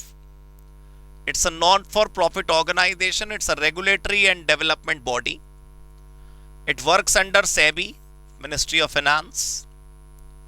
ज्यादातर म्यूचुअल फंड कंपनियां इसके सदस्य हैं। ये नेट एसेट वैल्यू डेली अपनी वेबसाइट पे दिखाती है, और म्यूचुअल फंड के जितने डिस्ट्रीब्यूटर हैं, मतलब आप कहां से म्यूचुअल फंड खरीद सकते हो, वो ये आपको सर्च करके दे सकते हैं। अगला आया MCA। सर आपको इससे प्यार कर लेना चाहिए। मिनिस्ट्री ऑफ कॉर्पोरेट अफेयर्स का नाम MCA नहीं है, मिनिस्ट्री ऑफ कॉर्पोरेट अफेयर्स का नाम है अपनी मंत्रालय, अपनी मिनिस्ट्री। भाई जब आप कॉस्ट एंड मैनेजमेंट अकाउंटिंग कर रहे हो ना, उसके नीचे लिखा आता है ना set up by an act of parliament, तो इसी गवर्नमेंट की मिनिस्ट्री के अंतर्गत आते हो आप। MCA में ही आपके सारे फॉर्म्स जमा होंगे, और MCA से ही सारे आपको अप्रूवल्स प्राप्त होंगे। कंपनियों का कॉस्ट ऑडिट करते हो आप, पता है आपको, पता चलेगा चलो और भविष्य में आगे। कंपनियों का कॉस्ट ऑडिट करते हो आप, तो वो जो कॉस्ट ऑडिट आप करते हैं इसी मंत्रालय के अंतर्गत आता है। कॉर्पोरेट जगत का सब कुछ इसी मंत्रालय के अंतर्गत आता है। देखिए, जो हमारे देश में कंपनीज एक्ट 2013 है, उसको गवर्न करने वाला यही मंत्रालय है। कॉर्पोरेट सेक्टर की फंक्शनिंग को रेगुलेट करने वाला यही मंत्रालय है। कॉर्पोरेट जगत में जितने भी स्टेक होल्डर्स हैं, सबका ख्याल रखने वाला यही मंत्रालय है। हमारे देश में शेयर आपको बेचने हो, डिबेंचर्स आपको बेचने हो, सिक्योरिटीज आपको इशू करनी हो, तो यही मंत्रालय से आपको अप्रूवल्स लेने पड़ेंगे। यही अथॉरिटी है जहां पर आप कंपनी ओपन करने के लिए और कंपनी को क्लोज करने के लिए जाते हो। So that's a regulator of the corporate sector. अब हमारे सामने आया है नेशनल हाउसिंग बैंक। कभी सुना है आपने इसके बारे में? मुझे यकीन है RBI तो पक्का सुना होगा आपने, नेशनल हाउसिंग बैंक शायद ना सुना हो। सर आपने ये तो सुना होगा कि घर खरीदने के लिए लोन मिलता है। तो हाउसिंग फाइनेंस वाली जितनी भी ऑर्गेनाइजेशन है हमारे देश में, ये उनका बिग बॉस है। National housing bank governs all the housing finance institutions in India. हमारे देश में जितनी भी हाउसिंग फाइनेंस की ऑर्गेनाइजेशंस हैं, उनको कंट्रोल करने वाला नेशनल हाउसिंग बैंक है। देखिए आप, it is the apex regulatory body for housing finance companies in India. ये मिनिस्ट्री ऑफ फाइनेंस के अंतर्गत काम करता है। इसकी स्थापना 9 जुलाई 1988 को हुई थी, और इसका प्राइमरी फंक्शन है to operate as a principal agency to promote housing finance institutions. Housing finance institutions को प्रमोट करना इनका मुख्य काम है। नाउ हमारे दोस्तों 4 पार्ट पूरे हो चुके। हमने सोर्सेस ऑफ लॉ पढ़ लिया, लीगल सिस्टम की जो हिस्ट्री थी वो पढ़ ली हमने, ब्रीफ हिस्ट्री थी लेकिन थी तो। लेजिस्लेटिव प्रोसेस, हिंदुस्तान में कानून बनाने का मोटा मोटा प्रोसेस क्या है, अदालतों के सिस्टम कैसे हैं, और अब हम पढ़ेंगे प्राइमरी कैटेगरी और subordinate category. Let me tell you the truth, ये आपको पहले से आता है, आपने नहीं सुना, सच बताओ, कि एक होता है लॉ, आपके कोर्स में है contract act, sale of goods act, negotiable, ये मुख्य कानून है, इनको बोलते हैं प्राइमरी। लेकिन दोस्तों कभी कभी सेकेंडरी कानून भी बनाने पड़ते हैं, सेकेंडरी रूल भी बनाने पड़ते हैं। भाई मान लीजिए हमारे देश में कानून है कस्टम ड्यूटी के लिए, कस्टम एक्ट है कि जब विदेशों से माल मंगाओगे तो ड्यूटी लगेगी, ये प्राइमरी कानून है, कस्टम एक्ट। लेकिन भाई कोरोना आ रहा था, आ गया, अब वो दवाई मंगा रहे हैं हम विदेश से, उस पर कस्टम ड्यूटी लग रही है, तो सरकार ने नोटिस देकर कहा अभी आने वाले 3 महीनों तक नहीं लगेगी, नोटिफिकेशन आ गया, ड्यूटी रुक गई।